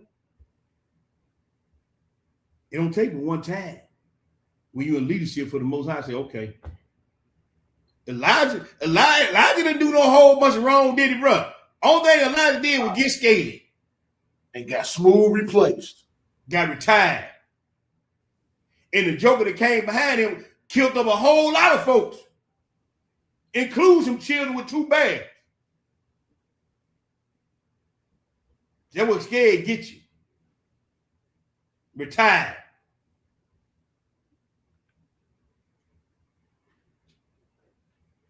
Micah chapter 3, verse 9, 9 through 12, bro. Go ahead and read. Hear this, I pray you, ye heads of the house of Jacob, and princes of the house of Israel, that abhor judgment and pervert all equity. Woo-wee. They build up Zion with blood and Jerusalem with iniquity. The heads therefore judge for reward, and the priests thereof teach for hire, and the prophets thereof divide for money. Yet will they lean upon the Lord and say, is not the Lord among us? Yeah. None evil can come upon us. Okay. Therefore shall Zion, for your sake, be plowed as the field. Yeah. And Jerusalem shall become heaps, and the mountain of the house as the high places of the forest. You see that right there? It's over. Man, he see everything y'all doing as leaders. He see everything y'all thinking as leaders. He see everything y'all giving into or giving over to as leaders. He see it. And when he know you've been seduced, whether it be for money, love, affection, affinity, allegiance, or alliance, relationship, whatever, he gonna deal with you accordingly. He gonna deal with you accordingly.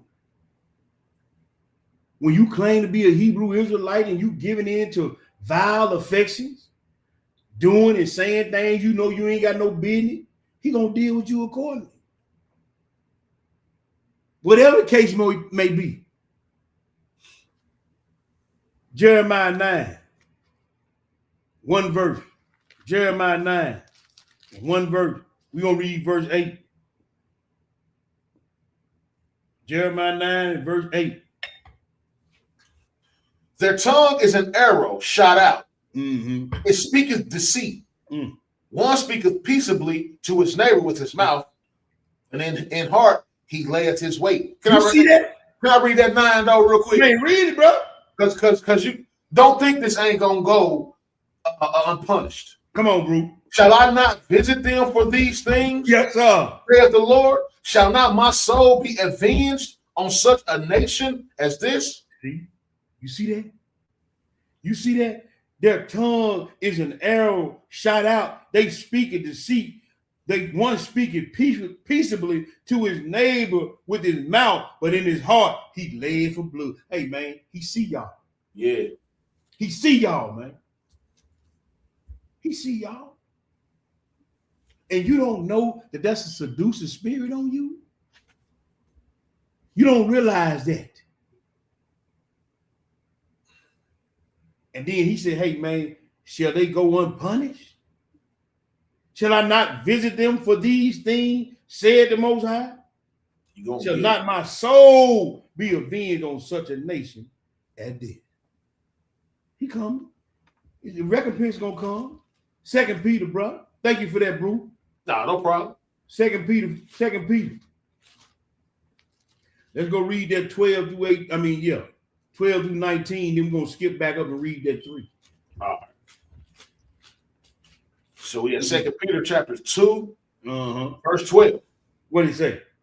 But these, as natural brute beasts, made to be taken and destroyed, speak evil on the things that they understand not, and shall utterly perish in their own corruption. See, that's why me and this brother were talking about being ignorant and being angry and brain that not functioning properly. I'm gonna say it that way. You don't want to say the R word. Yeah. I say it, but I ain't gonna say it tonight. Your brain ain't functioning properly. And even with your brain not functioning properly, the Most High still say he got something for you. Because something will happen along the way to make you, get you over to this reprobate mind. You see what I'm saying, bro? You done heard the truth so much and you done denied the truth so much that he done gave you over to a reprobate mind. Go read that Zephaniah, the 1. He tell you the 3 types of reprobate. Because everybody think it's just one type of reprobate, Hebrew. But it's 3 types of reprobate. It's 3 types of reprobate. And he tell you all 3 of them. Everybody think a reprobate mind, somebody who knew the Lord and turned away from. No. It's 3 of them. Go read about it. Keep reading. 13. And shall receive the reward of unrighteousness as they that counted pleasure to riot in the daytime. You see that? Go ahead. Spots they are and blemishes, sporting themselves with their own deceivings, while they feast with you. You see that these folks at the feet, but they jacked up. Why? And they talking cash money stuff up in there. They blending in, they look like, they sound like, they partaking, and they spots and blemishes in the feast, man. Two-faced. Been morally seduced to think they all right. Because their mind been turned around. They've been fed a bunch of lies, and they done ate on them and ate on them and ate on them. See, when you consume toxic food, what does it do to your body? Well, I done had food poison before. It ain't good. When you consume toxic things, what do you think it's doing to your mind and your spirit? Boy. That's why you say you can't eat off every table, because toxicity. When you consume toxic things, toxic spirits, toxic speech, toxic looking at, see, I started to operate at a lower vibrational frequency when you look and partake in certain things, man.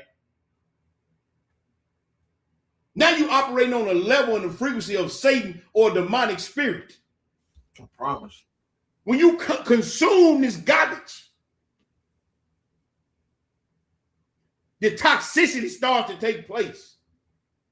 And until you do a cleanse, dare I say a parasitic cleanse, that toxicity is building up. And it's going to overtake you one day. Continue to read, bro. Verse 14. Mm-hmm.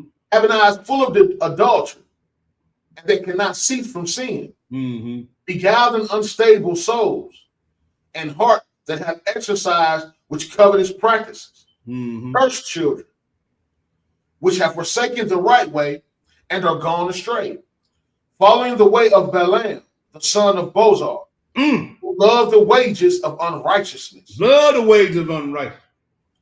But was rebuked for his iniquity. And the dumb ass speaking with man's voice forbade the madness of the prophet. And I say, not only talking about the donkey, but his dumb ass. Yeah. For not listening. See, when rebuke comes, and you don't like who it's coming from, so you didn't like it coming from the prophet, so then the Lord said, well, I'm gonna let a donkey talk to you. Maybe you'll receive it then.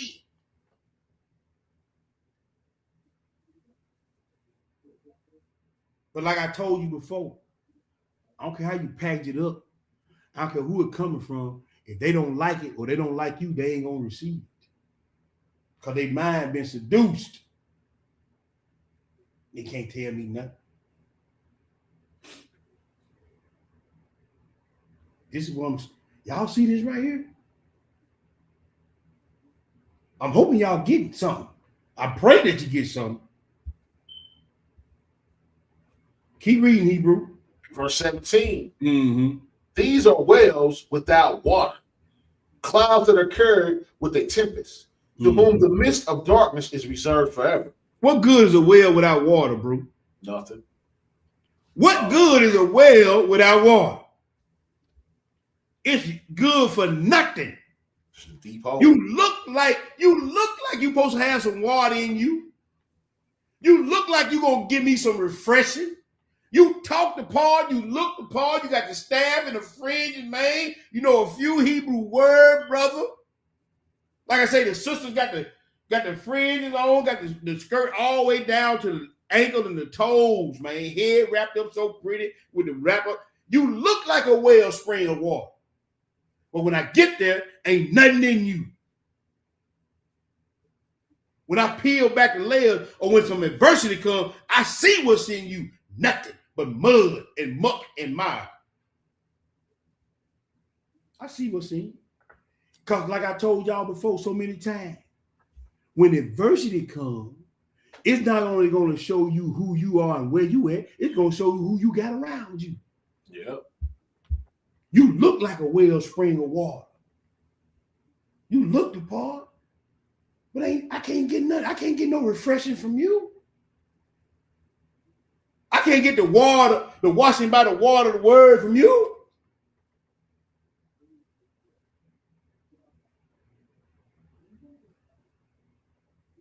Finish it out, bro. 18. Mm-hmm. When they speak great swelling words of vanity, they allure through the lust of the flesh, through much wantonness. Mm-hmm.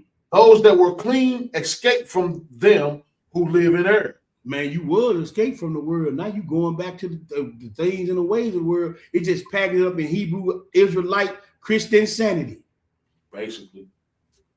They just repackaged it and fed you some more garbage. It made you feel justified in that which you say and what you do. Skip back up to verse 3. What do it say, bro? You don't want to do that 19? Yeah, do 19, then skip back. I'm sorry. That's my bad. While they promised them liberty, they themselves are the servants of corruption. Mm-hmm. For of whom a man is overcome, of the same is he brought in bondage. Gonna bring him back into bondage. Verse 3. Go ahead. And through covetousness shall they with vain words make merchandise of you, whose judgment now of a long time lingereth not, and their damnation slumbereth not. I had to throw that back in there. I was about to say, I thought we just read it. Yeah, I had to throw that back in there. Hey, message. Yeah, I was about to say, but it was perfect right there, though. All praise. Message. Let's go to Sirach, the 2. My favorite chapter is Sirach. I ain't gonna read the whole thing. I always go to Sirach, man, because hey, that's some thunder right there. Sirach, the 2. We're gonna read verses 12 through 18 Hebrew. When you get it, go ahead and feed the people. All right, so look, hey, I'm gonna read off the screen, so you probably got to scroll up for me because I can't scroll up. Okay, we're going 12 through 18. Let me get this at the top. So there you go. You just whenever you're ready, go ahead, bro. Okay. Woe be the fearful hearts and faint hands, and the sinner that goeth 2 ways. See, you can't go both ways. Either you're gonna stand in the midst of the fiery furnace and take it, or you gonna go the other way. Man, it's too hot in here. I got to go. See what I'm saying? You can't. He said, man, I ain't got no talk for nobody like that. Go ahead. Woe unto him that is faint-hearted, for he believeth not. Now, he said, you faint-hearted, if you give up real easy and real quick, you don't really believe. Now, read that again, D-Ro. Woe unto him that is faint-hearted, for he believeth not. Therefore shall he not be defended. And when the trouble comes, when your real test and your real trouble comes, he ain't gonna defend you. Ain't no hedge gonna be around you. Ain't gonna be no hedge. He said, I'm gonna tear down the hedge and let all the beasts in the field come to the fire. And that can come in many forms. Many forms. Keep on reading. 14. Woe unto you that have lost patience. And what will ye do when the Lord shall visit you? That's right. They that fear the Lord will not disobey his word. Will not disobey his word. They that love him will keep his ways. Yes, sir. They that fear the Lord will seek that which is well, pleasing unto him. And they that love him shall be filled with the law. Yes, sir. They that fear the Lord will prepare their hearts and humble their souls. Prepare their heart for what? If they got the one that loves the Lord, why you got to prepare your heart? Because he said, man that's born of a woman days is few and full of trouble. He said, I done mix in a few good days with a whole lot of bad. He said, in this life, you're going to have some trouble, some disputes, some disagreements, some trials, some tribulations. You better prepare your heart if you fear the Lord. Or you can trust in that which you think you have. You can trust in that which you think you know. And we're going to see where you end up at. Go ahead.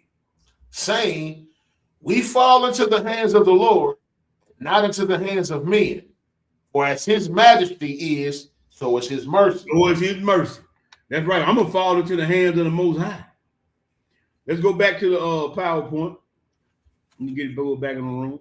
Now we're going to 2 Timothy. No, we're going to Matthew 21. Matthew 21, bro.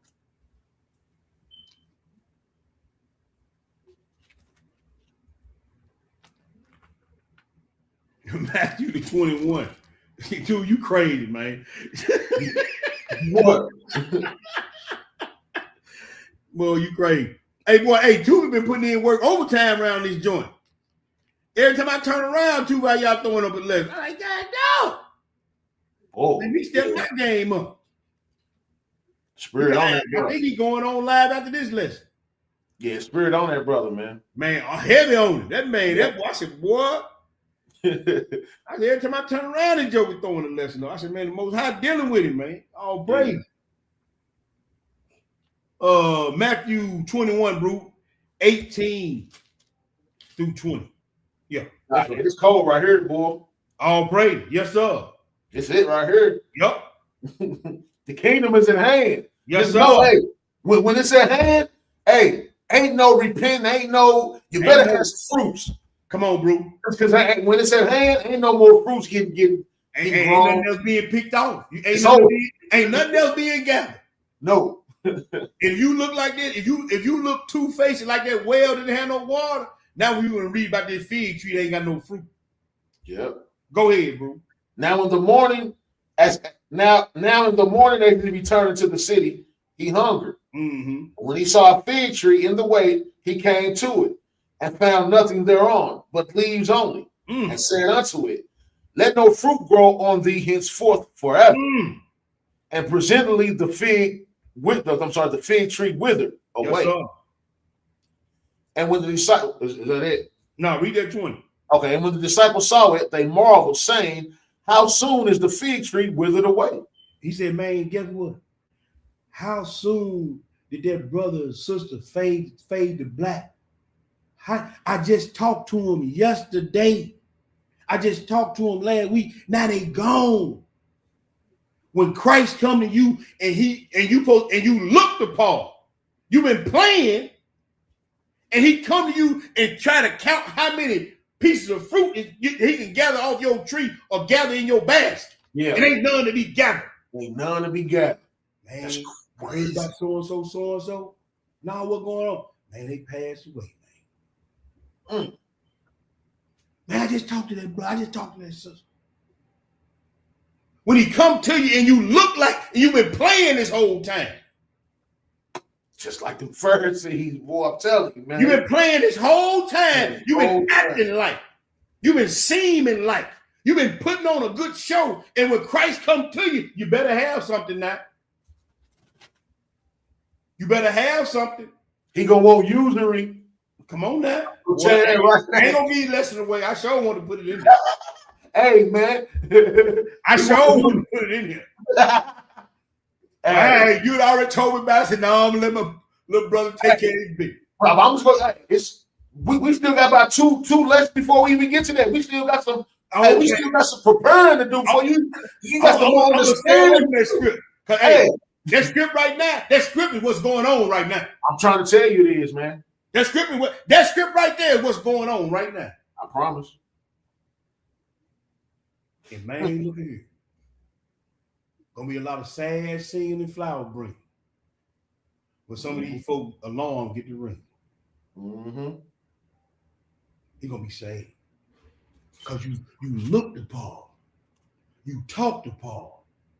You act like you in. But when he come holler at you about that dirt, what are you gonna get? You better have something to give him that. You better have some fruit. You better have some talents. You better have some. 2 Timothy, bro, 3. 2 Timothy 3. And we're going to pick it up at verse 3. Yeah, hey, bro. Hey, when me and you talking about that last week, I said, woo. Hey, you see the spirit working. Boy, I said, woo. Boy, the Most High. Hey, and see, that's the thing, bro. He pouring out his spirit in these last days. And guess what? These folks are being overflooded with the spirit of the Most High and still going to come out bone dry. It ain't going to have no effect. Yep. It ain't going to have no effect on them. Because they mad, they in their feelings, they emotional, They don't like this person, blah, blah, all the blah, blah, blah. And you're going to miss the boat. Yep. Timothy. 2 Timothy 3-7, bro. What did it say? Without natural affection, truce breakers, false accusers, incontinent, fierce, despisers of those that are good, traitors, heady, high-minded, lovers of pleasure more than lovers of God. You see that they love pleasure more than they love the Most High. They love being comfortable rather than being uncomfortable. A servant of God ain't gonna, if you always living in comfort, I'm just gonna go and tell you, if you ain't never uncomfortable, if you ain't never dealing with stuff, if you always trying to soothe down and ease back and pet and collar and stroke it, you pretty much you ain't no servant of God. I'm just gonna go and tell you. I'm just gonna go and tell you. You can't be. Can't be. Can't be. Not according to scripture, you can't be. Go ahead, bro. Verse 5. Having a form of godliness. Having a what? Having a form of godliness. Oh, you look. There it is right there. You look good now. You look like a tree got some figs on it. You look like a well that got some water in it. You look like it. But what? But denying the power thereof. From such, turn away. Do what? From such, turn away. From such, turn away. For such, get away from. Like he said, don't walk in the counsel of ungodly, nor sit in where stand in the path of sin, nor sit in the seat of scorn. From such, turn away from. Get from round them. Go ahead. For as this sort are they which creep into houses and lead captive silly women. What kind of women? Silly women. Silly, gullible, ready to eat off every tree women. Just like our mama Eve was. Go ahead.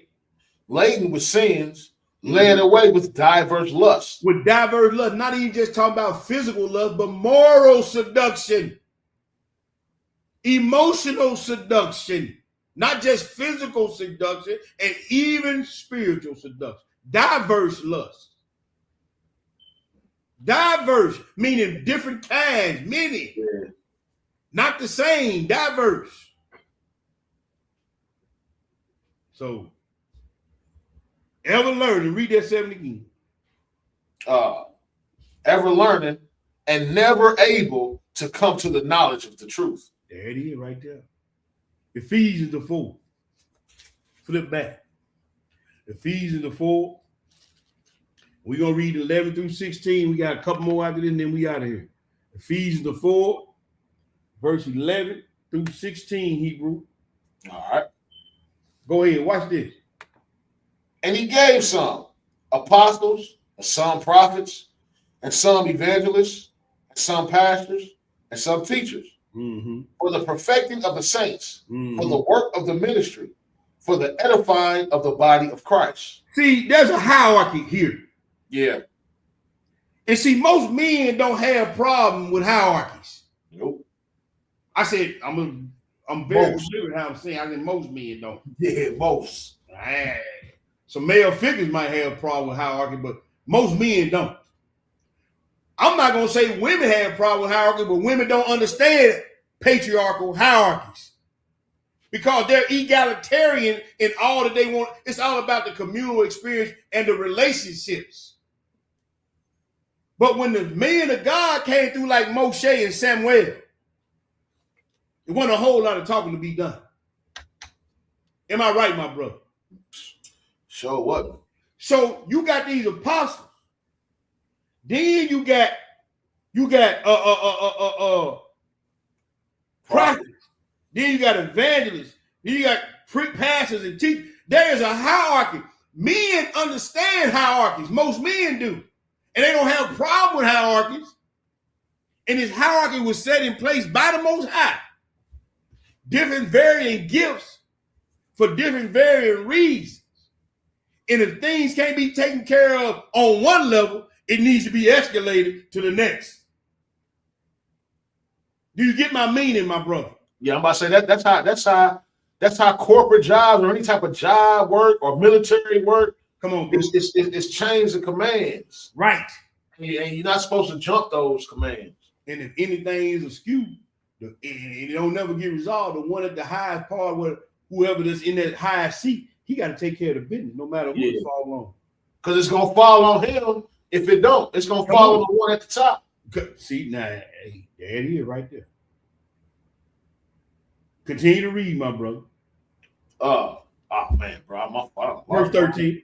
Oh, thanks. Till we come in the unity of faith and of the knowledge of the Son of God, unto a perfect man, unto the measure of the stature of the fullness of Christ. That we henceforth be no more children, tossed to and fro, and carried about with every wind of doctrine, by the sleight of men. See, a magician, he's slick with, he got sleight of hand. Yep. The magician, he tricky, he fall, that what do you call that 3-card money? They flop them. See, you can't be tossed to and fro with every wind. You can't be morally seduced with every wind of doctrine by the sleight of men. Because when you toss to and fro, then you unstable as water. By the sleight, the deception, the seduction of men. You see that? Yes, sir. Go ahead, bro. And cunning craftiness, whereby they lie in wait to deceive. They lie in wait to deceive. Go ahead and read. But speaking the truth in love may grow up into him in all things, which is the head, even Christ. Even Christ is the head, but go ahead and read, bro. From whom the whole body fitly joined together and compacted by that which every joint supplieth, according to the effectual working in the measure of every part, maketh increase of the body unto the edifying of itself in love. In love. You understand what I'm saying? And that's why, look, man, when the correction and admonishment come, man, just use it to get better. Yeah. Just use it to get better. Not bitter. Yeah.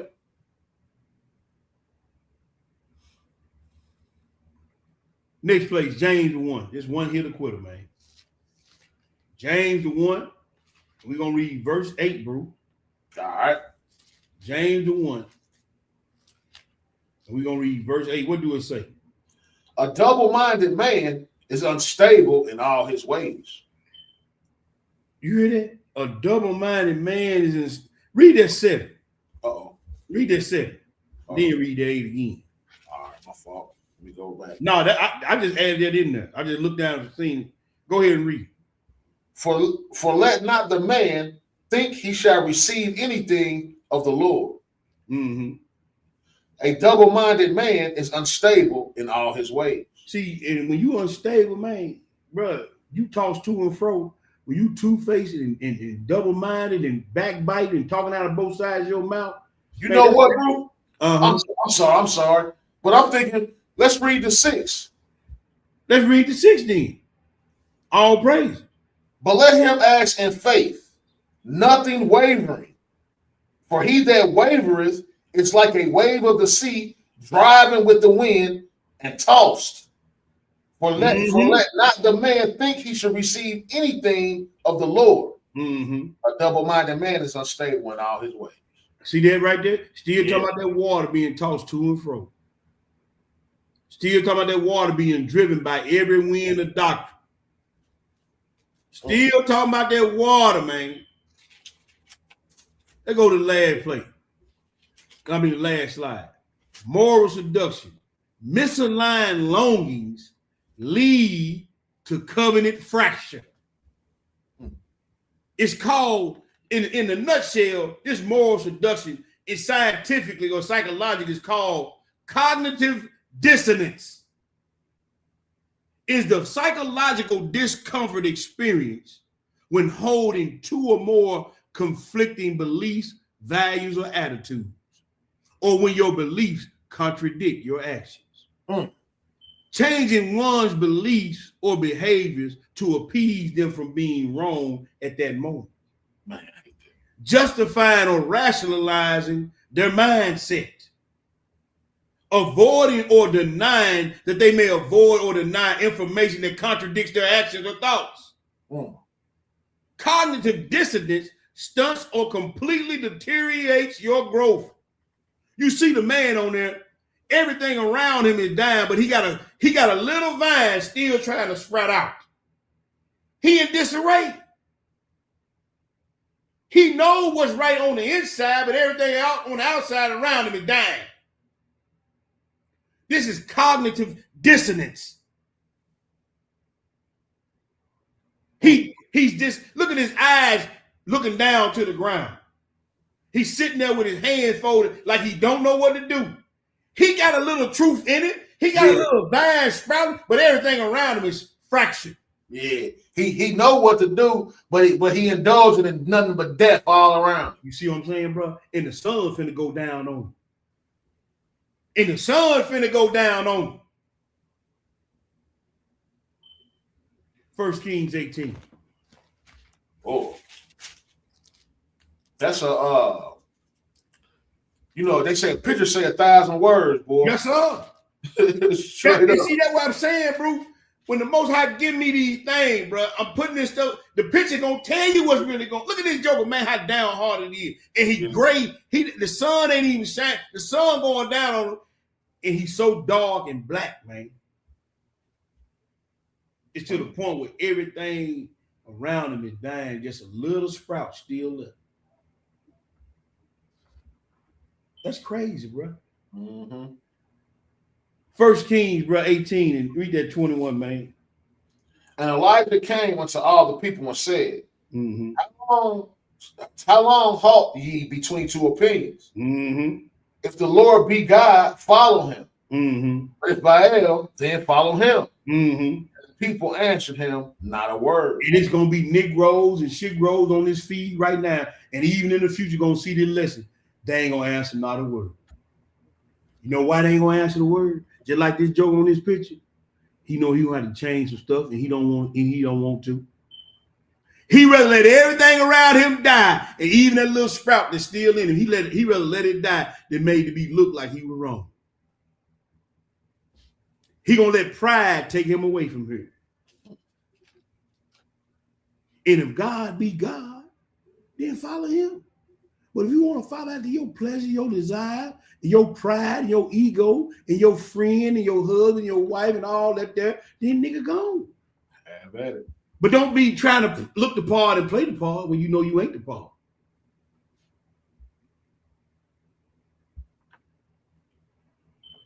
First Corinthians 10. 1 Corinthians 10. We're going to read that 21 through 22, Hebrew. All right. 1 Corinthians 10, 21 through 22. And when you get it, go ahead and feed the people. You cannot drink the cup of the Lord and the cup of devils. Mm-hmm. Do not be partakers of the Lord's table and of the table of devils. Mm. Do we provoke the Lord to jealousy? Are we stronger than he? And how you gonna be in? See, I got a problem with folks being in all these different organizations, man, and still calling themselves Hebrew Israelites. It's retarded. Oh, sorry. No, I'm gonna see it. I got a problem with folks being in Masons and all these lodges and all these sororities, fraternities, and still say they're Hebrew Israelites. That's retarded. Mm-hmm. Your brain is not functioning properly. It's not. It can't be. Can't be. Especially when you know all that the Greeks that took us through. And I'm about to say, taking us through. I'm about to say, bro, don't you in the fraternities, don't you pledge your allegiance? Yes. And I'm thinking only my allegiance is pledged to the Messiah. I don't even pledge my allegiance to the United States. No. I'm not in allegiance with them. No. Only somebody I'm allegiance with is the Godhead. Come on, bro. That's it. That's my fraternity. That's why I said, like, even in the Sunday church, man, these jokes, all these so-called pastors and all these doggone Masonic lodges and stuff. That's crazy. Bro, y'all retarded. That's crazy, man. You cannot be a true believer, a true server of the God of this Bible and be according or associated with any other organization. It's impossible. It's impossible. That's Balaam worship. And if God be God, serve him. If Baal be God, serve Baal. You can't have it. It just ain't no other way. I can't put it. No. You can't serve two masters. Nah, man.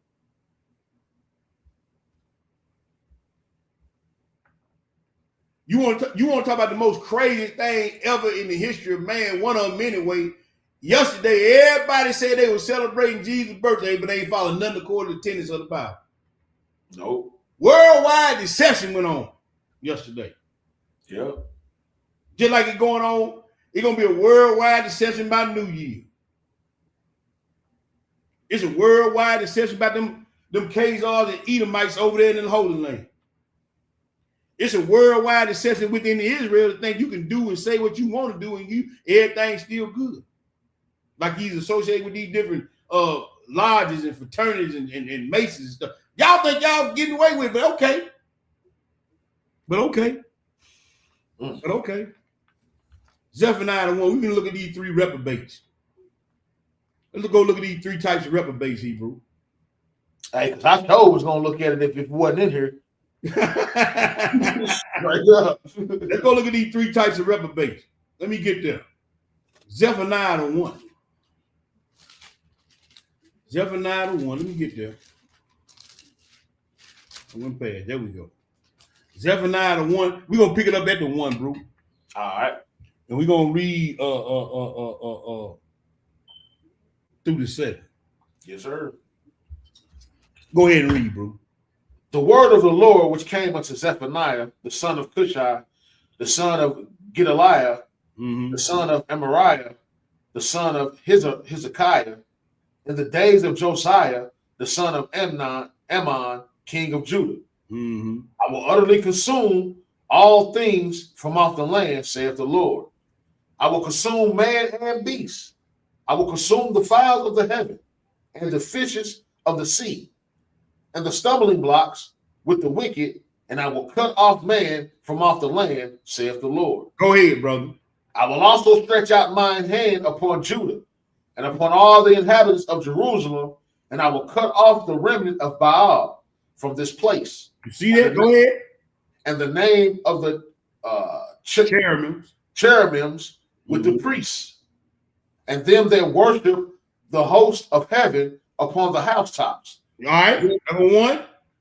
And them that worship and that swear by the Lord and that swear by Malcham. There go 2. And them that are turned back from the Lord, and those that have not sought the Lord, nor required for him. You see that? You got the ones that worship these idols and these cherubims and then all these statues. Then you got the ones that was doing everything right and turned back from the Lord. Then you got the ones that ain't never served the Lord in spirit and in truth. We read about Amaziah said his heart was not perfect toward the Lord, man. He wasn't really all in. There it is right there. Either you totally worshiping demons and devils, either you started out in this thing and turned back, either you one of them jokers just ain't never really cared to really be all in. You just want to be on the fringe, on the outside, looking in and be, you got some of them jokers just want to be on the team. They don't want to get off the bench. They just glad to be on the team. I'm a Hebrew Israelite. I know who I am, but you ain't acting and living like it. I'm a Hebrew Israelite leader and teacher, but you ain't acting like it. You just on the team. You ain't all in. 3 types of reprobate minds. So you can be reprobate, because the reason why you can be reprobate and not ever know or follow the Lord, because he said he done put into every man and know it's something greater than him. Yep. He can't judge you in the judgment if you don't know right from wrong. So you still a vessel fitted for destruction. Not my word. We just read. Did you finish it out, bro? Verse 7. Uh-huh. Hold thy peace at the presence of the Lord God. Don't even start whining and crying when I come. Don't even start asking, oh Lord, don't start all that. Because I gave you plenty of space to repent, and you repented not. Hold your peace when I come. I don't want to hear it. Go ahead. For the day of the Lord is at hand. Mm-hmm. For the Lord hath prepared a sacrifice, he hath bid his guests. And he already got the guest list. Everybody going to be part of that sacrifice. The list has already been written out. Mm-hmm. The list is already prepared. I need you to get him, her, her, get her, get him. All up the guest list is already, he already bid his guest. And the scripture say the ones that's bidded rejected. Come on now. The one that was bidded to come to the feast, the marriage feast. Mm-hmm. I got to go get my horse. Well, now you're going to be part of the feast now then. Yeah. You're going to be part of the sacrifice. Come on. Romans the 6th, bro. We got one more after this. Come up with all the excuses you want to come up with. Just he gonna tell you, be quiet. Jump on that fire. Romans 6, read 15 through 23, bro. Yes, sir. What then? Shall we sin because we are not under the law, but under grace? God forbid. Mm-hmm. Know ye not that to whom you yield yourself servants to obey, his servants ye are to whom ye obey, Mm-hmm. whether of sin unto death or of obedience unto righteousness. That's right.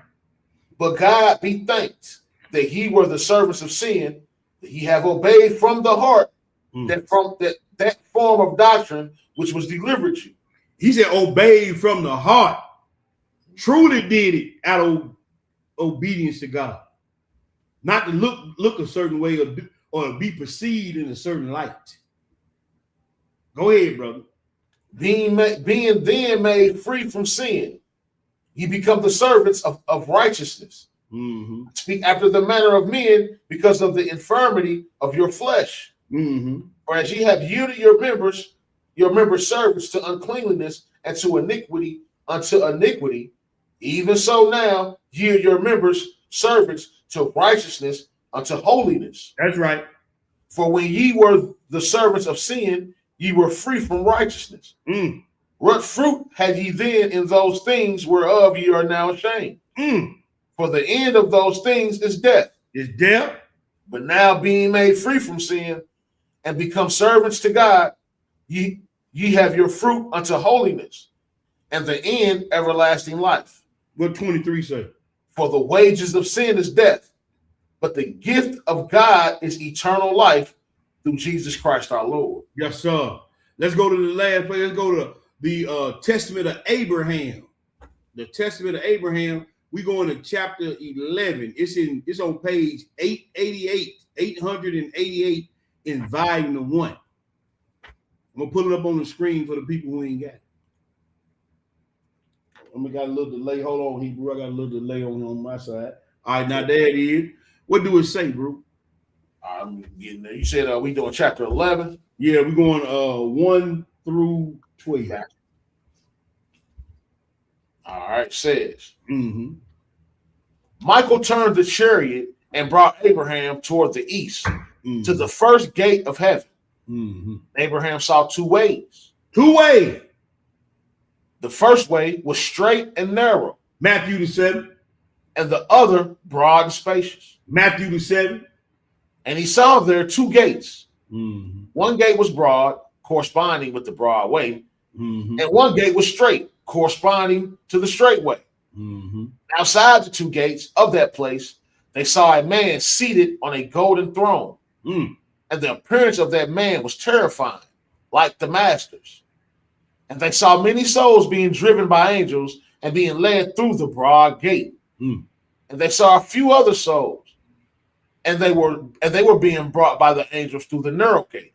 And when the wondrous one who was seated on the throne of gold saw few entering through the straight gate, but many entering through the broad gate, immediately that wondrous man tore the hair of his head and the beard of his cheeks and he threw himself on the ground from his throne, crying and wailing. You know why he crying and wailing? Because because of him that these people are going through the broad gate and getting tormented. Wow. We better find out who it is. Go ahead. And when he saw many souls entering through the straight gate, then he rose from the earth and sat on his throne, very cheerfully, rejoicing and exalting. Then Abraham asked the commander-in-chief, my Lord commander-in-chief, who is this most wondrous man, who is adorned in such glory? And sometimes he cries and wails, while other times he rejoices and exalts. The imperial one said, this is the first form, Adam, who is in such glory. And he looks at the world, since everyone has come from him. And when he sees many souls entering through the straight gate, then he arises and sits on his throne, rejoicing and exalting cheerfully, because this straight gate is the gate of the righteous. This is the gate that's leading to Abraham's bosom for the soul, for the holding place of judgment. The other gate is the gate leading to torments for the soul waiting for judgment. And he's throwing himself on the ground and ripping the hair out of his head and the hair out of his beard because it was because of what he did. He said, because you listen to the voice of your wife. This is what's going on. This is why he cried. Now, he really finna hit you with a sledgehammer at the end of this chapter, so you better pay attention. Go ahead. And those who enter through it come into paradise. And on account of this first formed Adam rejoices, since he sees the souls being saved. When he sees many souls entering through the broad gate, then he pulls the hair of his head and casts himself on the ground, crying and wailing bitterly. For the broad gate is the gate of sinners, which leads to destruction and to eternal punishment. And on account of this first formed Adam, on account of this, the first formed Adam falls from his throne, crying and wailing over the destruction of the sinners. For many are the ones who are destroyed, while few are the ones who are saved. For among the 7,000, there is scarcely to be found what? Hey, I told you he's gonna hit you with a sledgehammer now.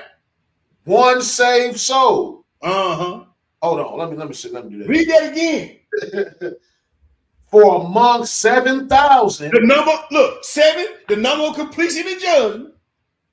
There is scarcely to be found one saved soul. So for every 7,000 people that's been born on the face of this planet, 1 out of 7,000 is gonna get in the gate. And you got time to be playing and work in your feelings. You got time to be playing and trying to appease people. You got time to be playing and trying not to hurt nobody. I ain't got time for it. 1 out of 7,000 gonna get in. Whoa. 2/3 of Israel going in the lake. You hear me? Ain't got time to be playing. You ain't got time to be playing and trying to appease people. Because if you get seduced, you ready for yourself. You might want to put a bookmark in and go back and read it every now and again. Keep you on the straight and narrow path. That's the lesson. Moral seduction. Huh? That's the lesson right there, bro. Let me stop my screen share and put my glasses on so I can see. Oh. Yeah. Hit him with a sledgehammer. He hit him with a sledgehammer on that last one. Hit him with a sledgehammer, partner. Hey, don't get seduced out here, family. Don't get seduced out here.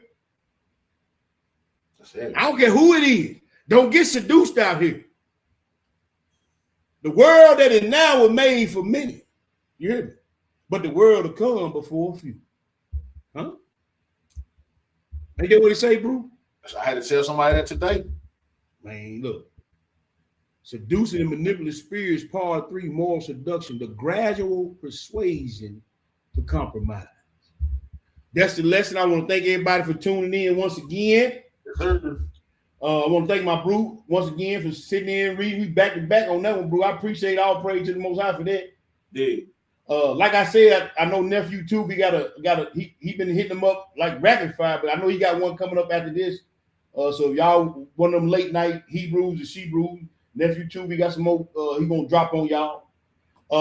This Sunday we will have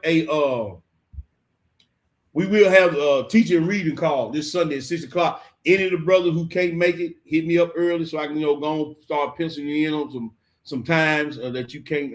Since you can't, if you ain't gonna be able to make the call, what I'm saying, trying to say. But yeah, 6:00, 6 p.m. this Sunday. We will have a teaching and reading call this Sunday.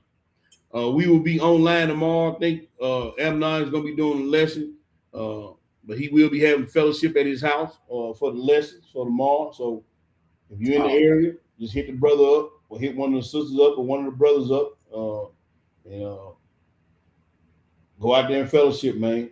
And get ready for the word of God to be brought forward. So I don't have anything else on the arms deed. I don't know if his eyes is still on. What they got playing in the chat. If they got anything playing for the arms deed in the chat. I don't know if they do. But I don't know if the brother's gonna be out this weekend prophesying on the street corners or what. But I will tell y'all this: those brothers are diligent about the arms deed. They are diligent about getting out in the community and prophesying to the people and everything, sharing the good news of Yeshua Mashiach, locally known as Jesus Christ. They are diligent in that. We had a good feast of dedication brew. My brew and his rib was down here. I appreciate them taking the time out to travel down here to be with us. That was from the Testament of Abraham, sister, in that pseudepigraph of volume 1. It was on page 888. 888. There, brew holding up. That pseudepigraph of volume 1, the Testament of Abraham. And if you don't have that, it's in this one here too. We got the 54 apocrypha. It's got it in there as well, but it's chapter 11. It was chapter 11, sister, on that. All right, bro, you got anything for the people? Nah, man, just be diligent. Yeah, just don't be found as no hypocrite, man. Like these Pharisees, man. Come on, bro. That's really what it's all about. You know, he don't want us to have the same spirit as the Pharisees. Talking about we believe him, you know, talking about we keep commandments, mm-hmm. but ain't no fruits being you know produced. Right. Well, let's not, especially we talking about we keeping commandments. Come on, bro. You see what I'm saying? And ain't no fruits being produced. Sad, bro. Sad. Yep. Well, bro, if you ain't got nothing else, man, all praise to the Most High. I hope everybody enjoy the rest of their Shabbat. Y'all have a safe and blessed Shabbat. And we're going to holler at y'all on the other side.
Slip or slide. Abide by laws if you wanna stay alive.